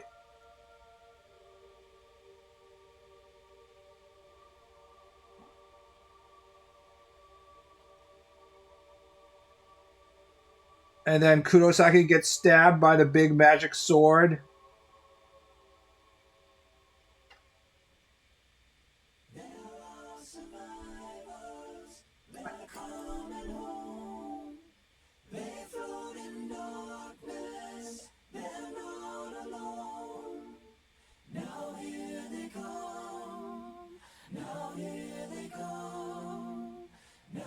This is so hype, Bleach bros.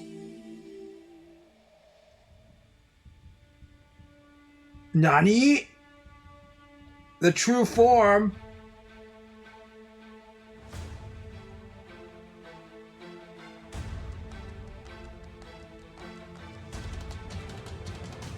Fucking AMVs. It's an important rite of passage for every 12-year-old who thinks this is the sickest shit of all time.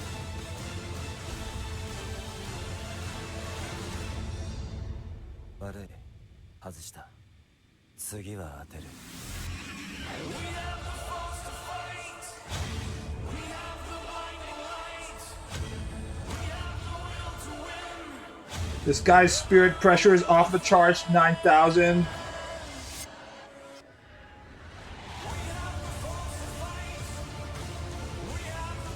Fine, I'll show you the AMV of the anime that I keep on telling you to watch.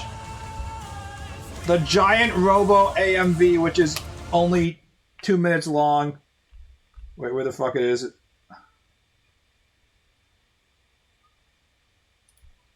This one.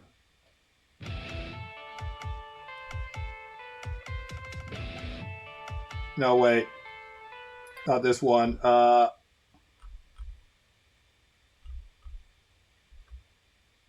Which one am I looking for? Oh, this one. It's only 1 minute 50 seconds. Sickest shit of all time. Running? See, guys, think about this. Make sure you're running entirely with your lower body without using your arms at all. This is the real shit, bro.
Where's the robo if these guys are doing all the action themselves unaided? Right here, boys. Let's fucking go.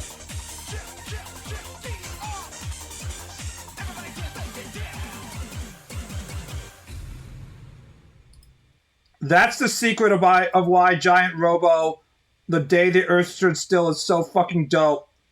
Is because there is a giant robo and it's giant and it's full of missiles and stuff, but it's underpowered alongside all of these other characters that are just doing shit with their bare bodies.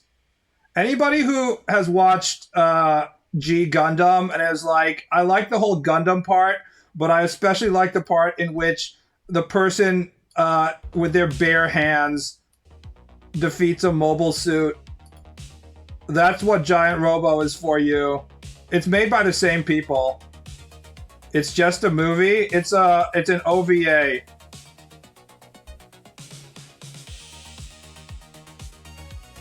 None of you guys have actually watched Giant Robo, have you? Even though I keep on telling you that you have to watch it. People in chat who has actually watched Giant Robo The Day Stood Still, raise your hands.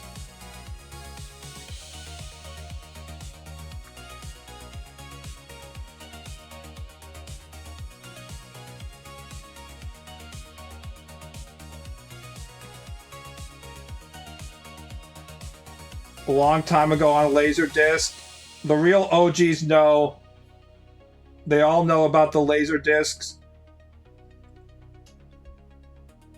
First time I heard you say that, people have asked me what my favorite anime is, and I say Giant Robo.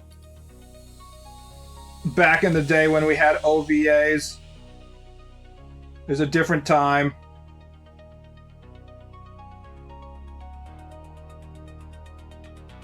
There's an episode where he fights that robot. It's like the exact same. It's a Yokoyama Mitsuteru IP. Yokoyama Mitsuteru, also an extremely famous mangaka. Someone in chat was asking if that's Tezuka. It is not Tezuka. It's someone from a relatively similar time period. Giant Robo, they took the character designs of Yokoyama Mitsuteru, one of Japan's most famous manga artists, but their character designs from like a bunch of different series, like Romance of the Three Kingdoms. So that's why there's all these historical Chinese figures, and then they use them kind of like as an all-star Smash Brothers system, in which they have these characters that were from like, you know, Romance of Three Kingdoms doing shit in this sci-fi situation. It's fucking dope.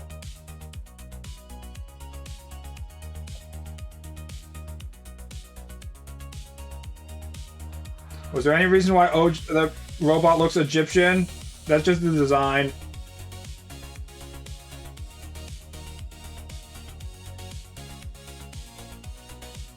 That was always the design.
Pyramids are better than alien UFO ships.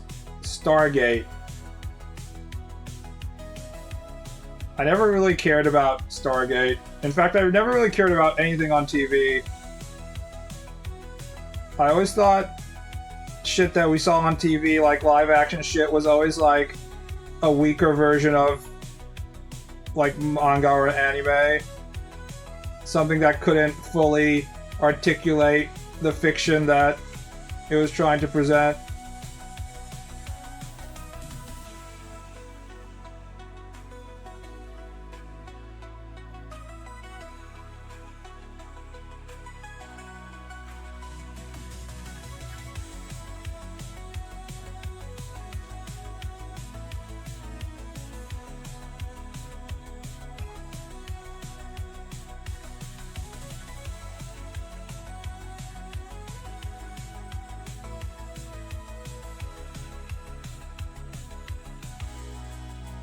Lieutenant Daniels is just an IRL Jean from Nadia. I can't remember who was Jean. The only part about that I remember about Nadia was what a stupid spoiled bitch cunt Nadia was.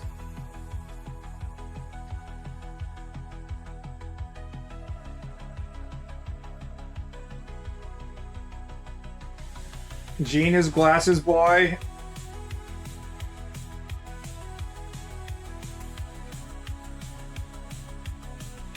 I can't remember a single Ghibli character's name except Howl.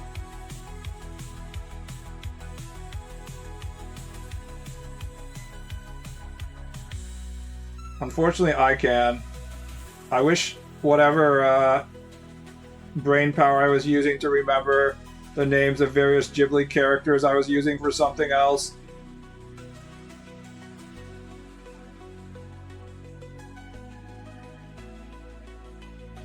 Surely you can remember the name of Porco. His name is literally Porco. He's literally a fucking pork. He's a fucking pig. Like, how hard can it be to remember that name?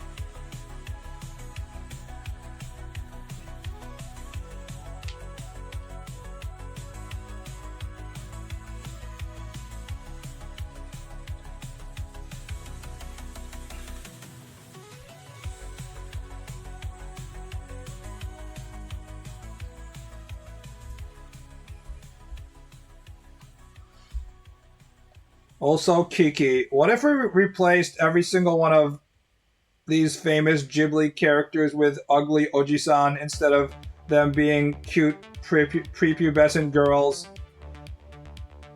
Would Ghibli still be popular? I think not. Checkmate, atheists. I've once again proven that anime is just for lolicon Oji-sans.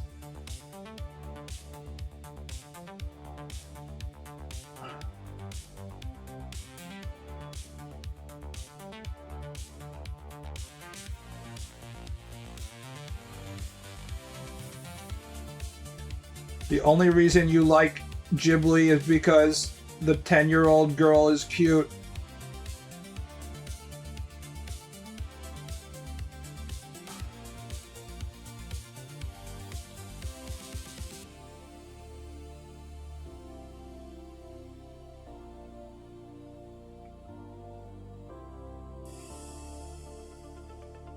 Having unsuspecting victims flashbang by first scene of Porco saving a class of naked girls at movie theater.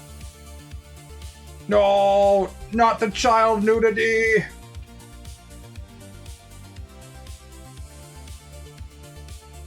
See, if you're a healthy individual, you do not see the child's naked body and freak out because you are not sexually attracted to it. Unfortunately, in our modern society, we have to be constantly worried about the people who are sexually attracted to the child's nudity. Including possibly Miyazaki.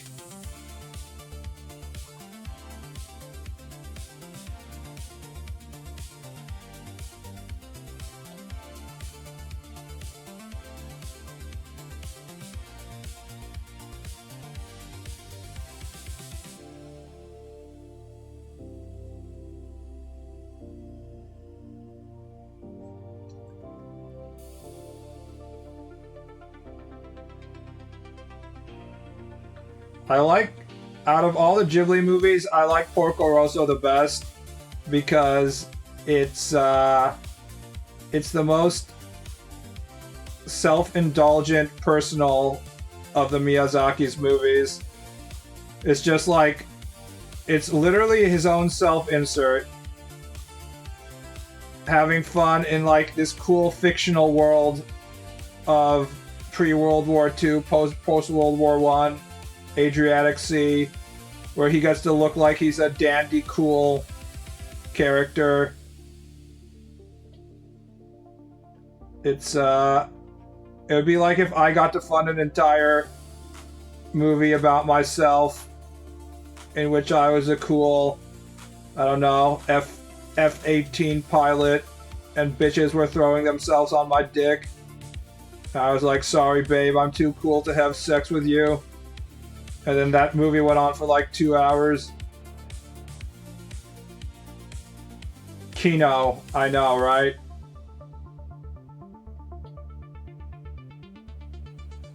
If you want to be uncharitable about it, yeah, I'm going to be uncharitable about it. Don't you know Miyazaki always portrays himself as a pig in terms of his self-insert? He said that he always considers himself to be a pig. Porco Rosso is legitimately his own self-insert. That's what makes it so good. It's actually like just fan fiction by the guy, the best animator of like the last 100 years or whatever, being allowed to make a fucking fan fiction movie. It's fucking great.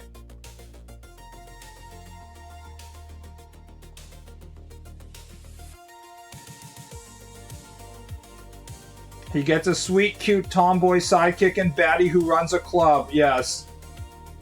He has to decide whether he wants the tomboy 13 or 14-year-old girl who wants his dick, or the older woman who also wants his dick. But they have a mature adult relationship, so they don't immediately jump on each other.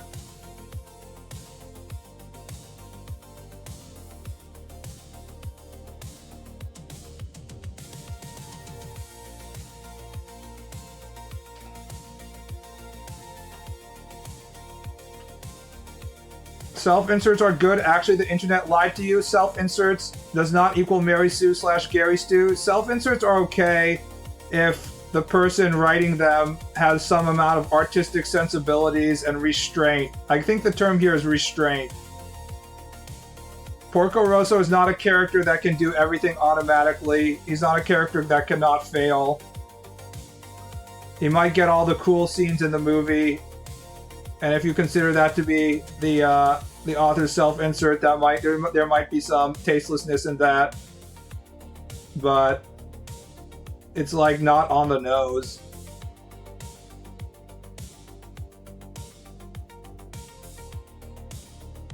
The movie's moral is that it's okay to fuck your dead friend's girl even if you're a pig. Yes. But he's a sexy pig.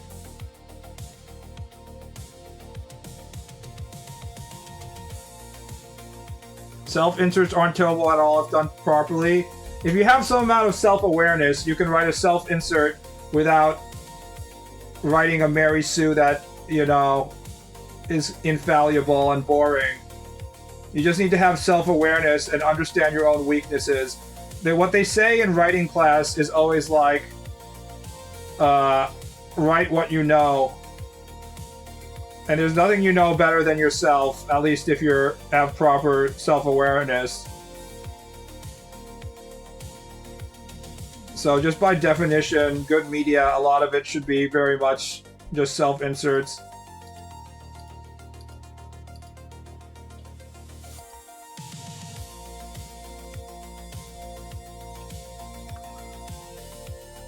I mean, you wouldn't want me to be writing a teenage drama of like starring a 13-year-old girl as she goes through the tribulations of learning about puberty and what it means to be a woman and stuff, right? I'm pretty sure when I write the scene in which she inserts a tampon or whatever for the first time, it might be inaccurate because, you know, my tampon insertion experience is very low. However, I can write a story of an autistic young boy who is trying to get through middle school by fantasizing about being a Gundam pilot or something.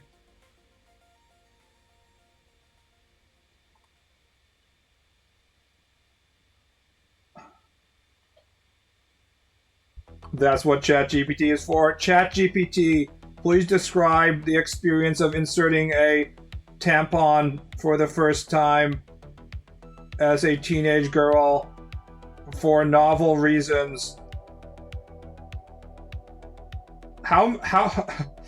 What percentage of people who say, ChatGPT, I'm trying to write a movie script, give me so and such information, what percentage of those people do you think are actually writing a movie script? I assume like 5%. The remaining people are all trying to get like illicit information on the internet. ChatGPT, how do I kill my wife? This is for a movie.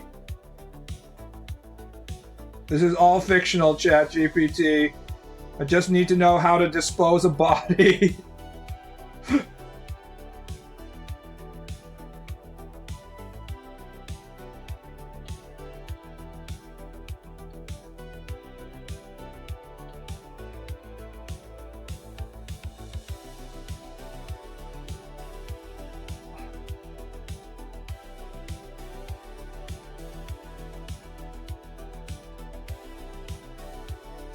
Isn't ChatGPT dead or in life support? They're all on life support. It's in the process of dying right now, yes.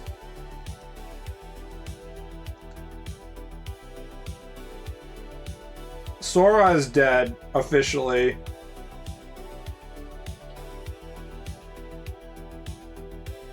OpenAI will probably be dead within the year, is my guess. They're currently on the timeline of trying to make a profit. None of these institutions are profitable. What OpenAI is in the most debt of all of them, so they have to become profitable more desperately than any of these other companies.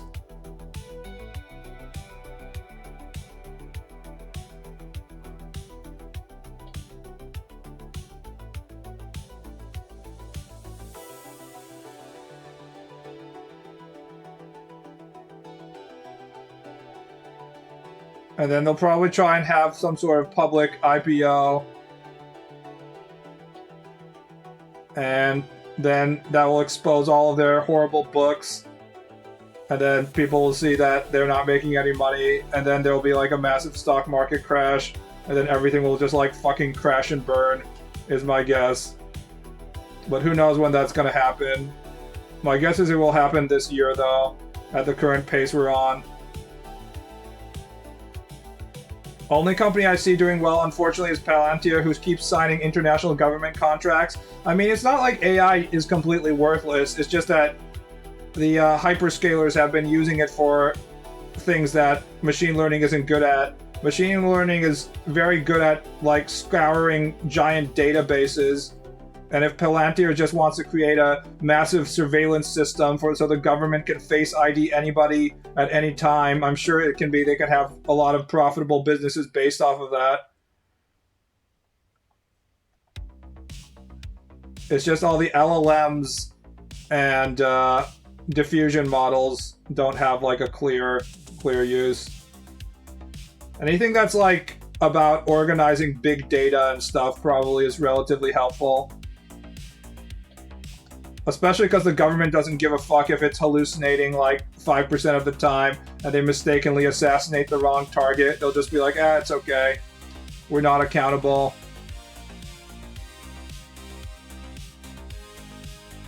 The government is in a very specific position that shields them from any kinds of fuck-ups.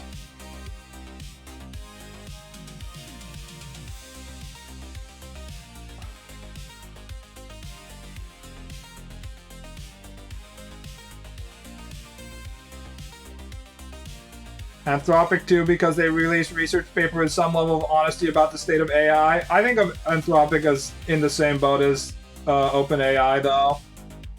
Anthropic is desperately trying to differentiate themselves, but it's in the same category as OpenAI in that it's just like a company research arm without any like backing business behind it. And people are like, no, everyone's signing up for Claude.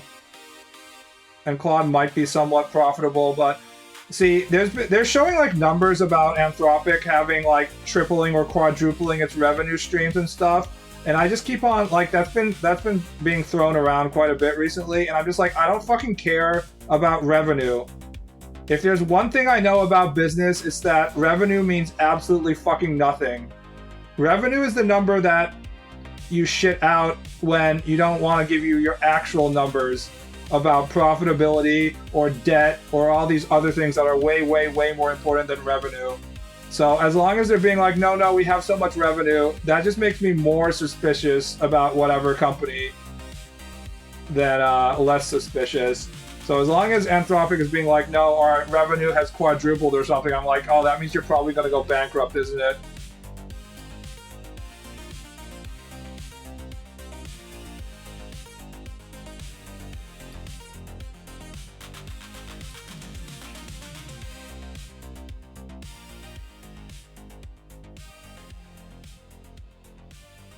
Did you see Melania walking with the android? Funny as shit. I tend to ignore all Melania news.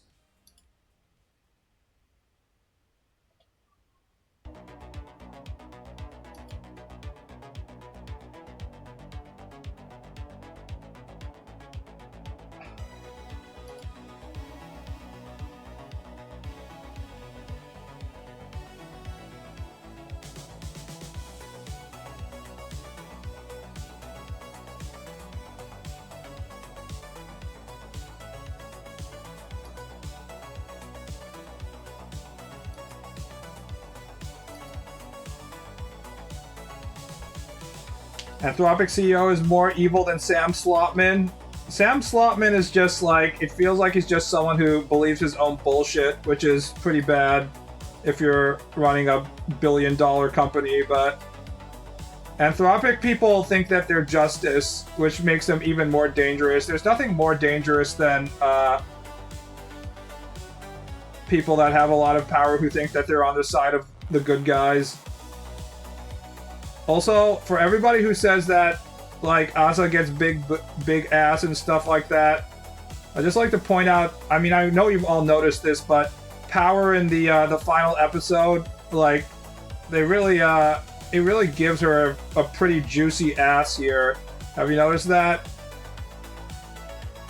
This is the alternative history in which she still has small boobs, but thick, plump butt.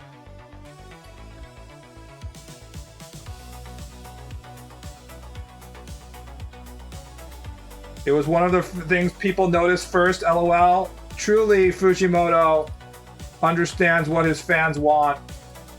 Tits and ass. Fujimoto's last goodbye. Yeah, at least he knows something. First thing we all noticed. Noticeably larger butt.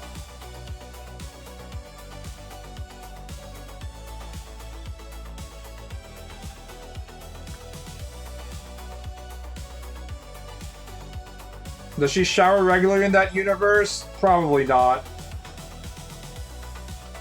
What do you think your tongue is for, slave?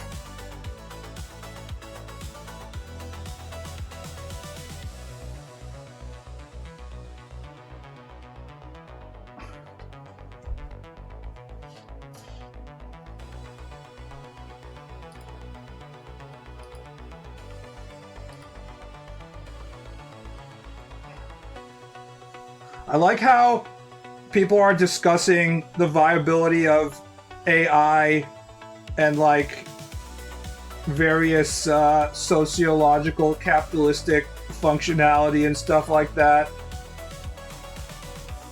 About the next depression, Nvidia promised $1 trillion growth over the next 2 years. And then all I have to do is pull up Power's ass and immediately get like 30 comments about, you know, how big her butt is.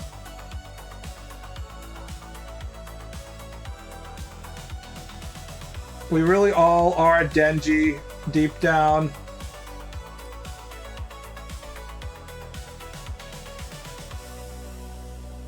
It only takes one ass for us to be distracted.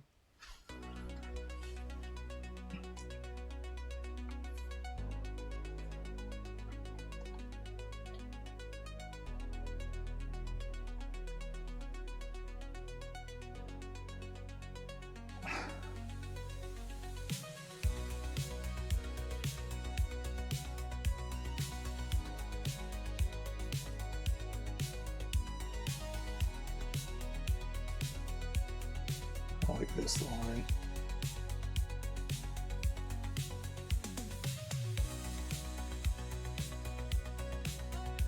I'm just tired of politics and AI talk. I can get that anywhere. Good thing we never talk about ass size, right? I mean, people have been waiting for either the government or the AI bubble to collapse for the last like 8 months now, so it's understandable that you're getting tired of it. At least Chainsaw Man's Power's ass size topic is a new topic. Nobody knew who she was until her ass size grew. Doughy or meaty? I want it to be firm and muscular. Which I assume Power's ass is, considering she's spending a lot of time like fighting devils and stuff like that, so...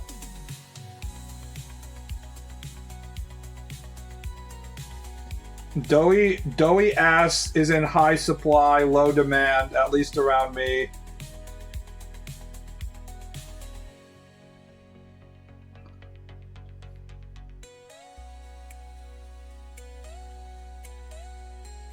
Too much doughy ass in America. It's literally everywhere.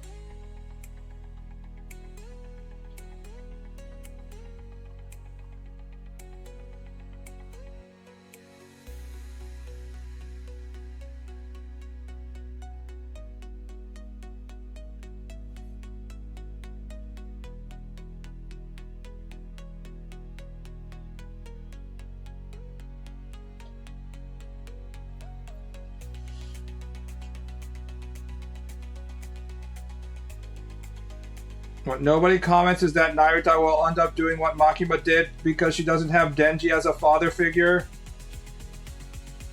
It doesn't matter, bro. It fucking ended. There is no future for this manga. It was given a pity ending for a sad pity death. Anything otherwise talking about what will happen in the future is cope.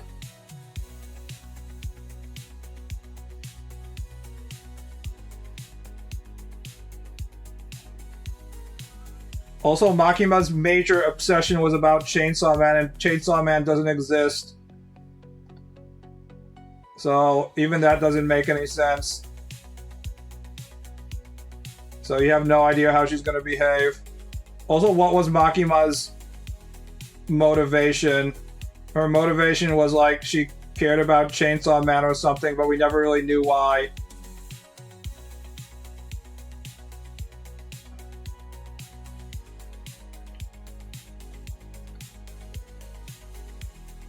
Chainsaw Man fans will be like, Fujimoto's characters are so well written, but a lot of it is just them filling in the blanks with their own imagination. They're well written in that you like them, in that they have like a bunch of base desires that aren't really often expressed in shonen manga, like Denji just wanting to have sex all the time. That's an important part of being a human being, and then it starts to make you believe that the author has a deeper understanding of his own character's motivations and where they want to go. But I don't, I think it's overrated, honestly. I don't think he thought it through that hard.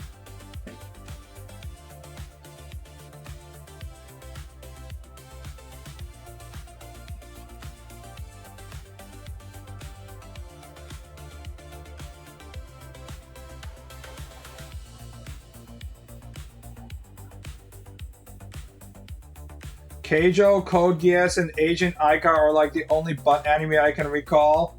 Here, let me draw C2 for you right now.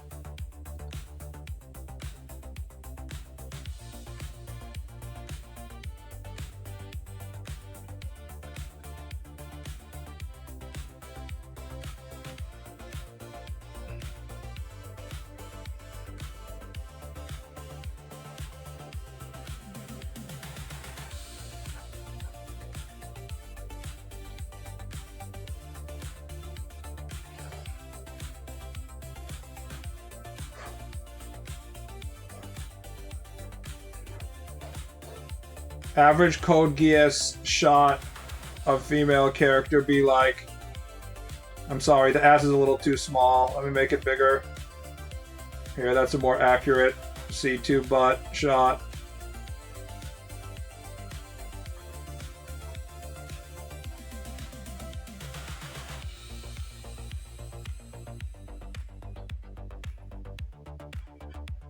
What does their eyes look like? They look kind of like this.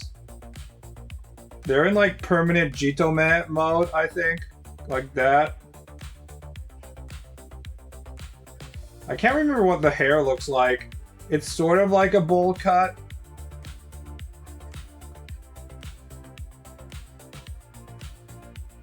Something like this. And let's draw a Karen.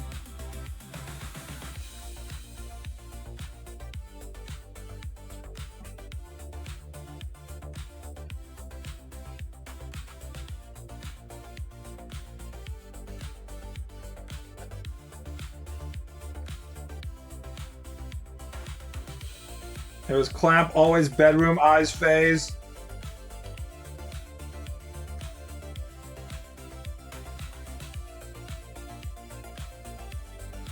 Is Lelouch the most powerful virgin? Because he clearly ain't fucking that.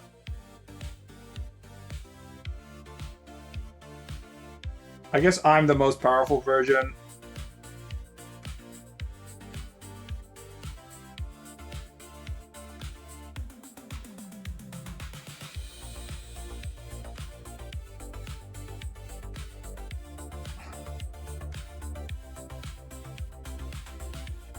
Lelouch is the ideal virgin, know your place. He's super smart, so in order to maintain his virgin powers, he must never have sex.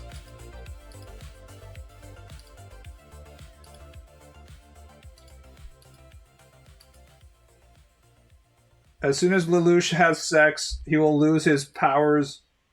That allows him to, I don't know, predict the future or whatever.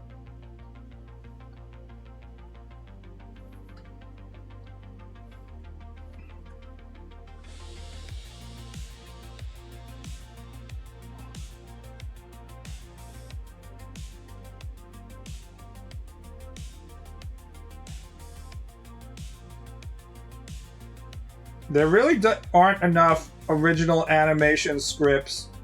I used to have a rule that I wasn't going to watch any kind of anime unless it was based off of original script instead of like source material, because I had a theory that only anime based off original scripts was ever actually good. And now it's basically impossible to find anime that doesn't have some kind of source material.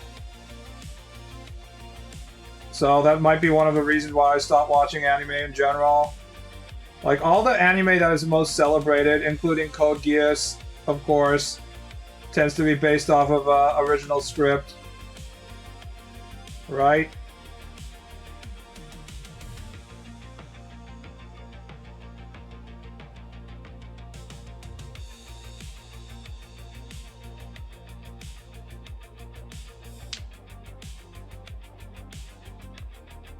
Only thing I remember was about that anime is that it was a collab with Domino's Pizza. I believe it was Pizza Hut.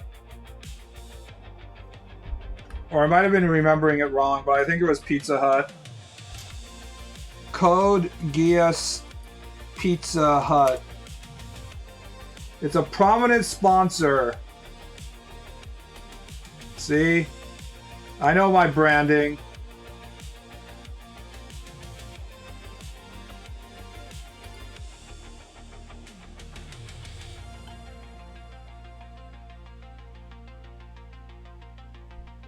In the dystopian future where the Empire of America has colonized Japan, Pizza Hut is the only justice. Fat-ass, green-haired, immortal anime girls, 3,000 years old, sitting on your bed holding fluffy plushie as she does her Ayanami Rei impression, are forced to consume the massive amounts of pizza with stuffed crust. She must eat the pizza. C2, I can only help you if you eat all of the pizza.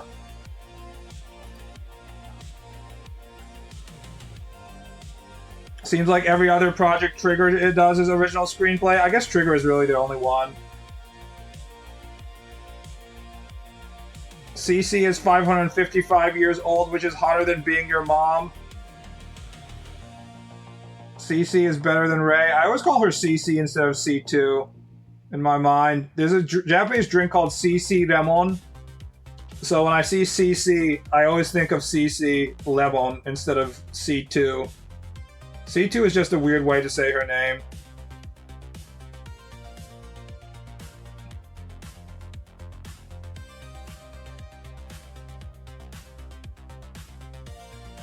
That was some of the best commercialism ever, honestly. Are you guys forgetting?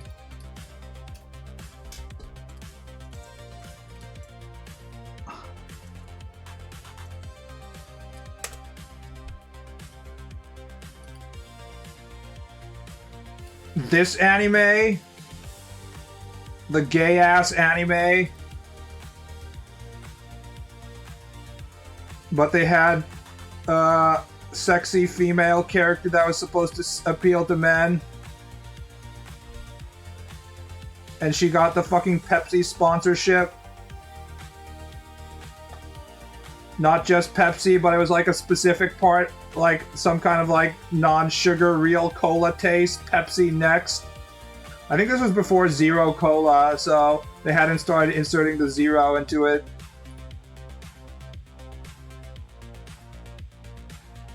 Delicious, tasteful corporatism all over my anime girl, covered in my soft drink branding.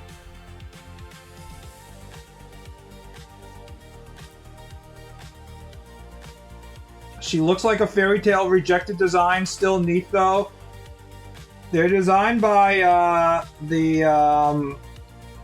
mangaka who does like Zetman and Eyes and stuff like that. Jump mangaka Katsura. I think he was Katsura, famous ass drawer.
I can't guess the punchline of this comic. Well, I'll be continuously working this on stream, so eventually you'll get to see it just by tuning into Twitch.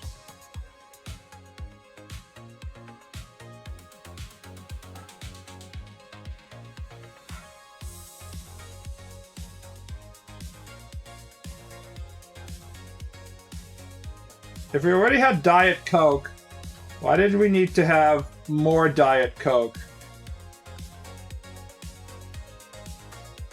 Did they really have a consumer base that was all like, I would like to drink my soft drink, but the Diet Coke is, it still has too much calories. Just don't drink soft drink in the first place. Is it that hard? I guess the answer is probably for these people, yeah.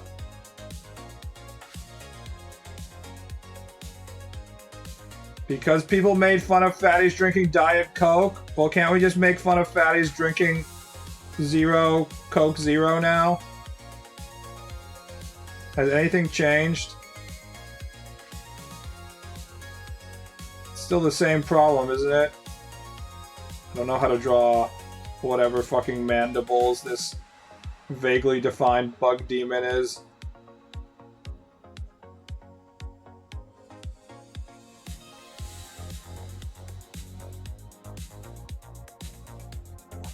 Guess it should probably go like this.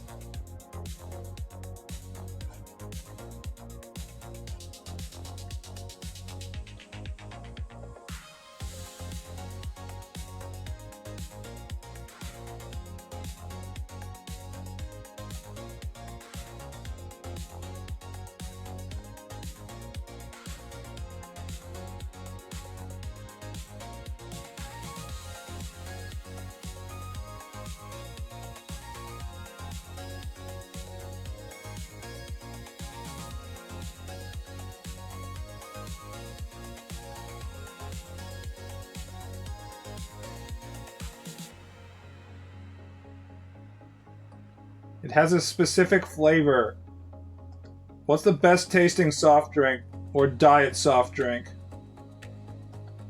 I would argue it's just drink seltzer water.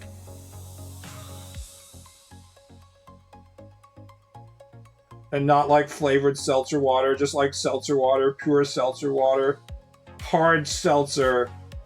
And not hard as in alcohol, but like the water is so full of carbonation that it's like painful to drink, that kind of hard.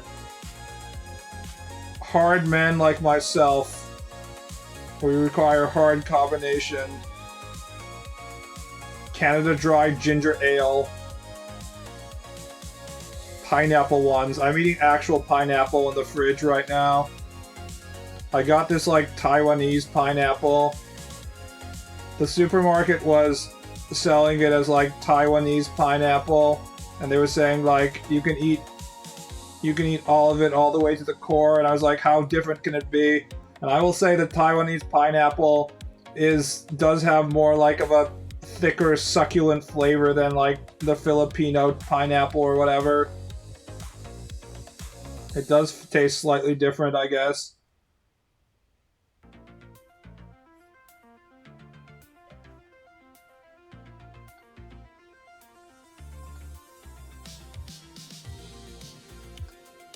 The thing is, if you get used to drinking water, you don't need to spend money on soft drinks, so that's the secret. Don't waste money on things that you drink. Food is already expensive enough as it is.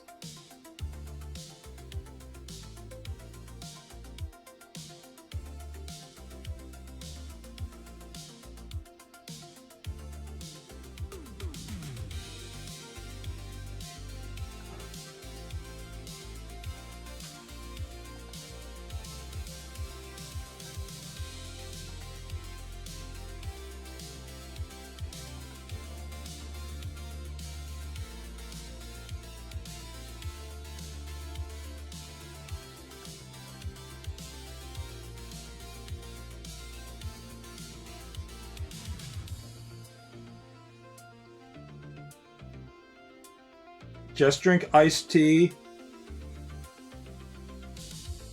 Easy to make at home and easy to customize. Customize, you say?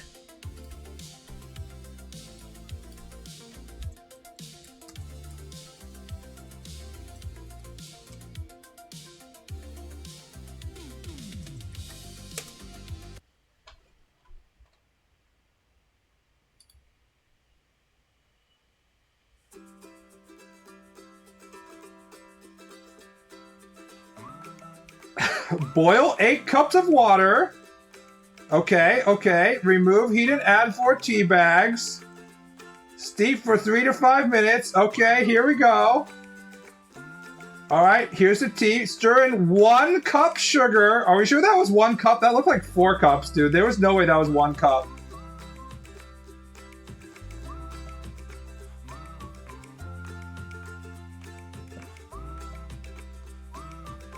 I don't think that's the correct recipe. Stir in 1 cup sugar. I don't know if this person has seen a cup of sugar, but I don't think that's 1 cup sugar there, dog. That might be a little bit more than 1 cup sugar.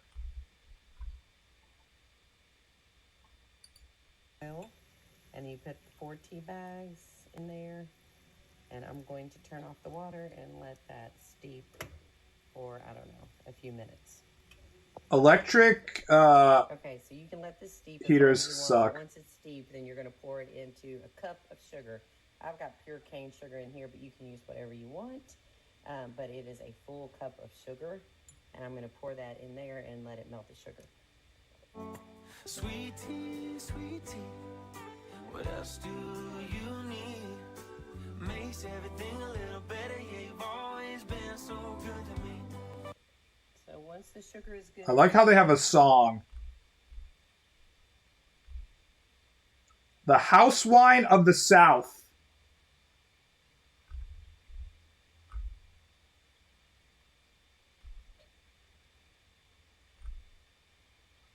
I want to see one if there's like, can we add more sugar?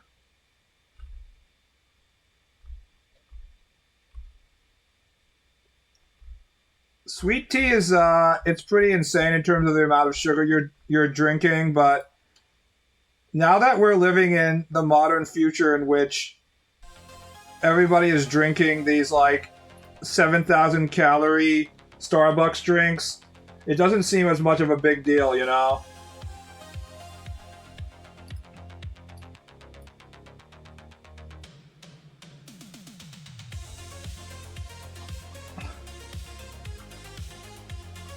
Sweet tea is as southern as pickup trucks, cold beer, and blue jeans painted on.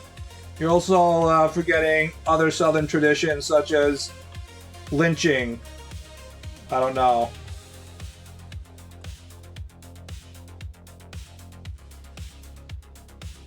What's your favorite southern tradition, chat?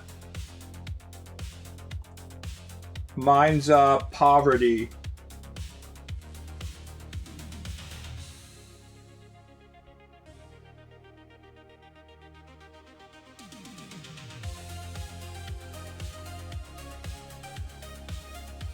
Is that where you watch your favorite David Lynch movie?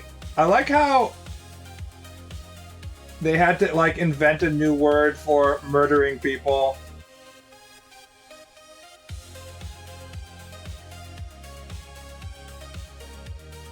I guess just saying we're just gonna collect as a group and randomly murder people was too long to say. They could have just said we're just gonna murder people in general, but they decided they needed a new word for it.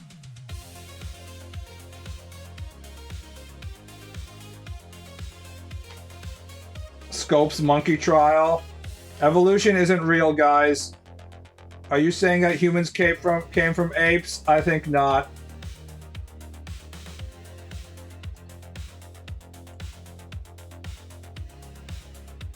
Wasn't that Kansas though? I can't remember. I think it was like slightly more to the western area instead of just like the deep south, deep south.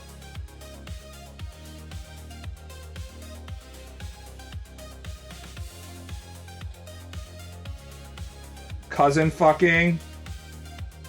So I finally saw the post in which Alex of Street Fighter 6 apparently was fucking his cousin, and it was his second cousin for one thing, barely related. And also people on Reddit and stuff were making a big deal about him holding his future wife in his arms when she was a baby and being like, oh my god, that's so weird, guys, ignoring the fact that he was like 4 years old in the image. They're like, no, this 5-year age difference. He's grooming her. Ree! Is there any question why our birth rates are going down? Although it's kind of unrelated, of course. None of these people who are complaining about Alex, a fictional character, marrying his second cousin or having children in the first place, so... They're patching out Alex controversy. I'm not joking. Capcom is backpedaling. Capcom, you'd think they left their foot off the whole, like, DEI acceleration pedal, but they didn't think they would probably have a... Like, Japanese probably, they literally did not see a problem with this, I'm guessing, when they were writing it. But, the Western market was like, no! You must not do that! A 25-year-old must never marry a 20-year-old! Disgusting! It's the fact they completely changed the dynamic. What dynamic? Nobody gives a fuck about Alex's dynamic between the whatever girl. Nobody gave a single fuck about Alex. I'm someone who draws like Capcom characters for a living, and I haven't heard a single person talk about Alex lore in the last every single year of my life. No one has cared about Alex. The only thing you heard about Alex was the fact that he was like the weakest character in Street Fighter V, and yet they somehow nerfed him even farther. He was a completely non-existent entity. Nobody cared about Alex. He was one of the biggest failures in Capcom trying to like have a main character swap between Ryu and being like, okay, we're doing Street Fighter 3 now. We need a new character to serve as the main character. And they're like, oh, what about this Hulk Hogan guy? And then they're like, it absolutely flopped as hard as possible. Alex was famous for not being a famous main character. The only thing I could tell you about Alex was that he was underpowered. Not once did I hear a single thing about his plot. Truly nobody gave a fuck about Alex. If anything, marrying his cousin and then getting everybody on the internet angry is the most prominent news we've ever had for him, and it's finally made him into like a somewhat relevant character. Thank God.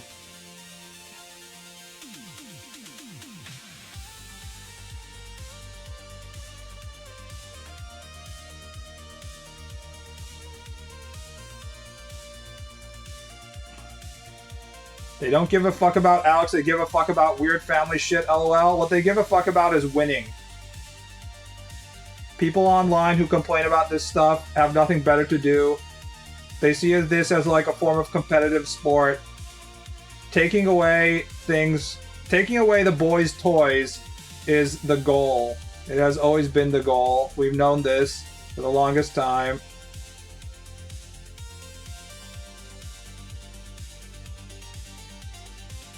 Give me my detective robot. Wasn't Q designed by a different character designer, so they can't just like put him back in? Which is why in Street Fighter V they had like the presidential Lincoln hat guy who had a very similar moveset to Q. A lot of his animations were basically the same, but they didn't get you Q. I think that was what happened right there. I think they're not allowed to use... There's that like one separate character designer who did Scotomania and some of the Street Fighter Alpha characters or whatever. Not Alpha, what was it? The 3D one. And then they don't have rights to the character design, so they can't just use them. G was fucking cool. I hate Street Fighter V. We have like the two sides of the coin here.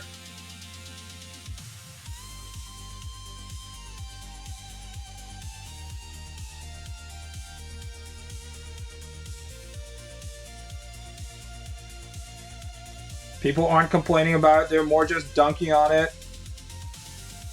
People just being like, LOLOL. Capcom needs to ignore shit. Capcom needs to stand by their hardened belief in a man's right to marry his second cousin.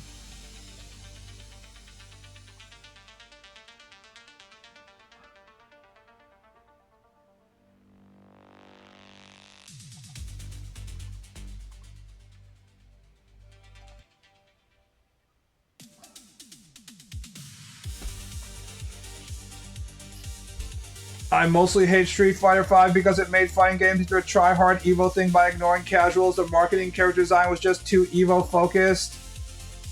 How would you describe it being Evo focused? Like, you mean the mechanics? Or you mean like the design, like the appearance? Like, isn't something that appeals to an Evo crowd the same as what appeals to casuals? If you're talking about like the mechanics being too oriented toward the upper tier of players, I guess you could make that argument.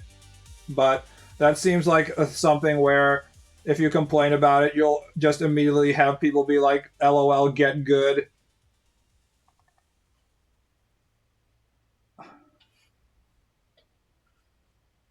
Why are you so bad at video games, though?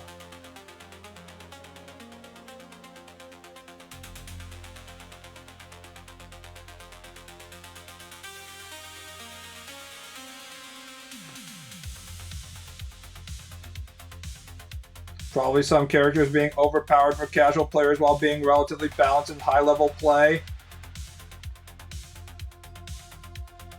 Dog, anybody who's complaining about character balance and like not getting patched enough and stuff in 2026, all I want to say is Bitch, you know what it was like back in the day in the arcade? You wasn't getting any patches.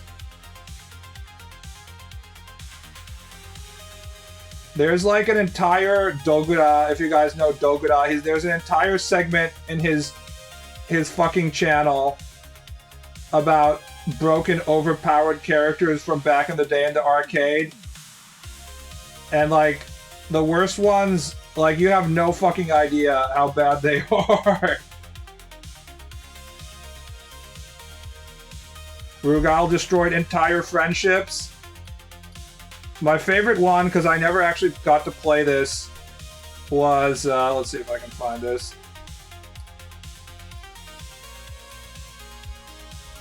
Dogura Kuso Kyara Pet Shop. This is one of the most infamous ones. Pet Shop. It has 1.2 million views. Everyone was waiting for this one. The most popular of the ones that people truly hate. This is a 22-minute video. It's a fucking bird. The bird. Yeah, it can fly up, it can fly down. You can also change direction.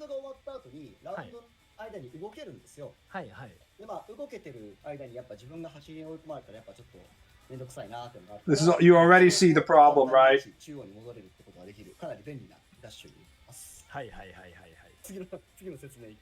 Alright, let's go to the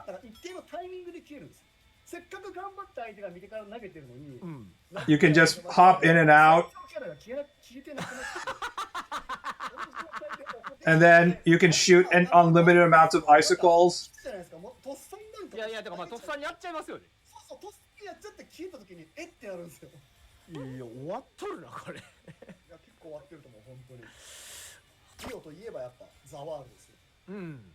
So, you see that? Dio fucking Zawardo it right there.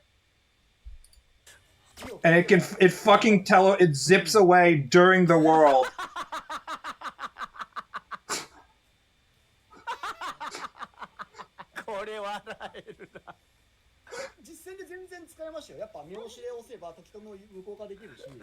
You can just do that on reaction.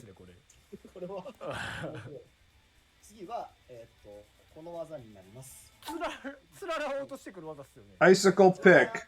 3つ出てるじゃないですか。これは、弱パンチで一番手前、中パンチで真ん中、強パンチで一番奥っていうふうに、まあターンパンチみたいなもんですよね。ちょっとわかりやすく。9-month development cycle type shit. これが、Yeah, well. なんと90フレームなんですよね。90フレーム経ったら上からつららザって出てくるんですか。性能説明すると、はい、これ多分17フレくらいなんですよ。中断で発生が。中断なんですよ。ボタン押しで溜まるってことは。弾の打ち合い超強いんかじゃあ。So, I mean, the biggest problem of Pet Shop apparently was they did the thing that you're not supposed to do is you shouldn't make a character that's really small and has a really small hurt box, but then also has really large hit boxes and can just spam stuff from afar. Imagine labbing this game. Imagine paying like 100 yen every time you want to play the game and the person on the other side, on the other machine, is waiting there with this fucking character.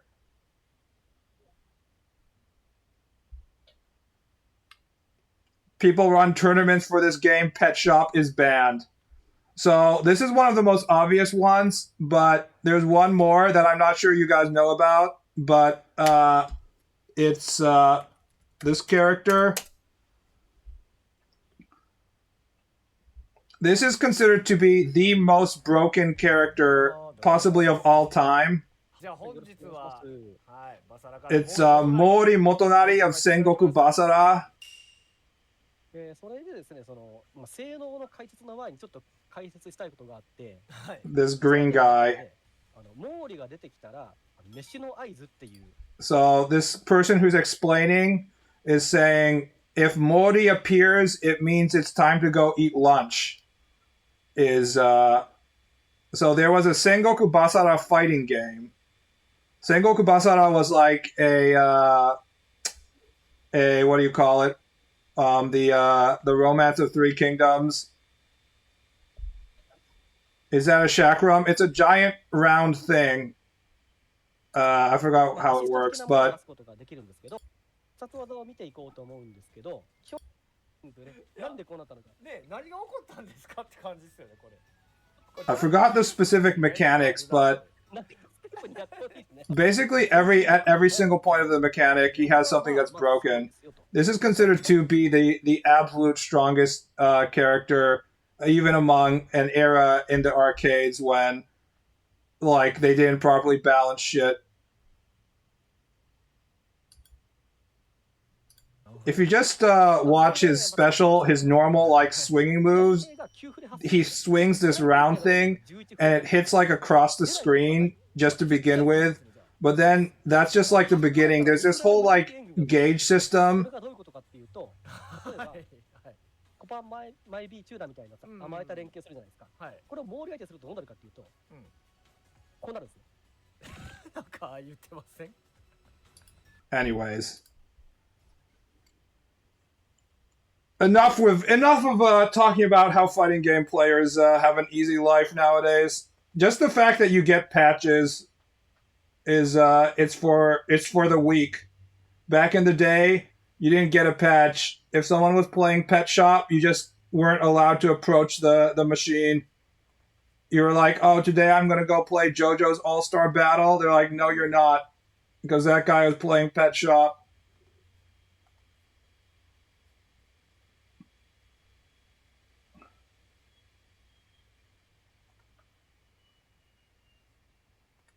Have they fixed Tekken 8 by now? I assume not.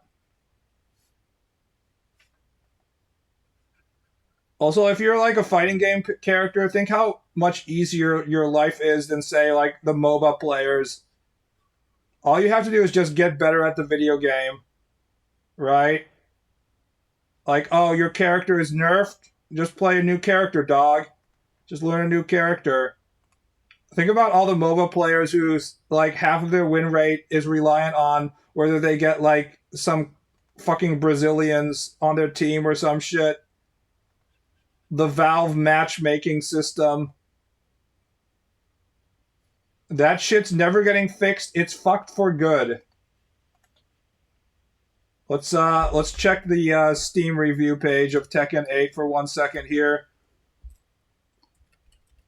Tekken 8 Steam recent reviews.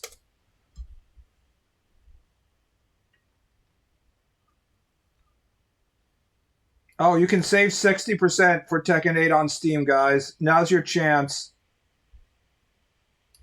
LMAO. Recent reviews, mostly negative. 23% of the 1,390 user reviews in the last 30 days are positive. Bro, they got to 23%. What's the problem? Mixed. LMAO. It's so easy. It's so understandable. Look at that. April 1st, 2025. 485 positive. 9%. 5,034 negative.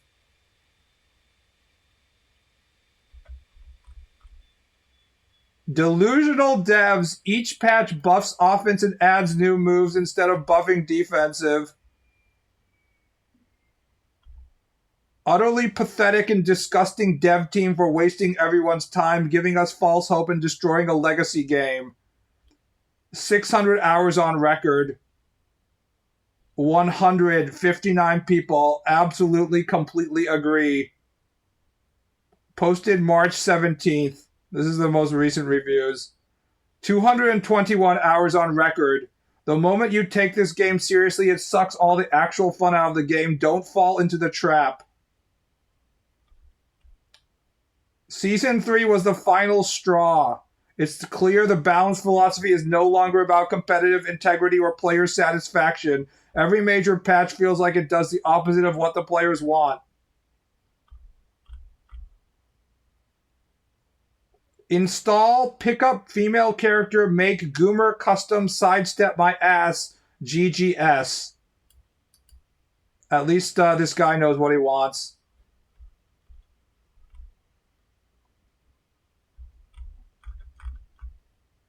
Garbage. The franchise might be cook you all. The least fun experience I have ever had in my life. Cheese grating my scrotum would be more enjoyable than this pile of garbage as it is now. Just hit buttons, you dolt. It is that easy. Play it like the party game it was always meant to be. I started playing Tekken by playing Steve in Tekken 4, so I can't accuse anybody of, being cheesy motherfuckers. I would just press the punch button and the opponent's character would go flying across the screen and lose like 40% of their health just by playing Steve. Alright, guys. I'm going to end the stream here. Have a nice night. Have a nice weekend, boys. I'm going to go shopping and buy some food for myself now. See you around, boys. Good night.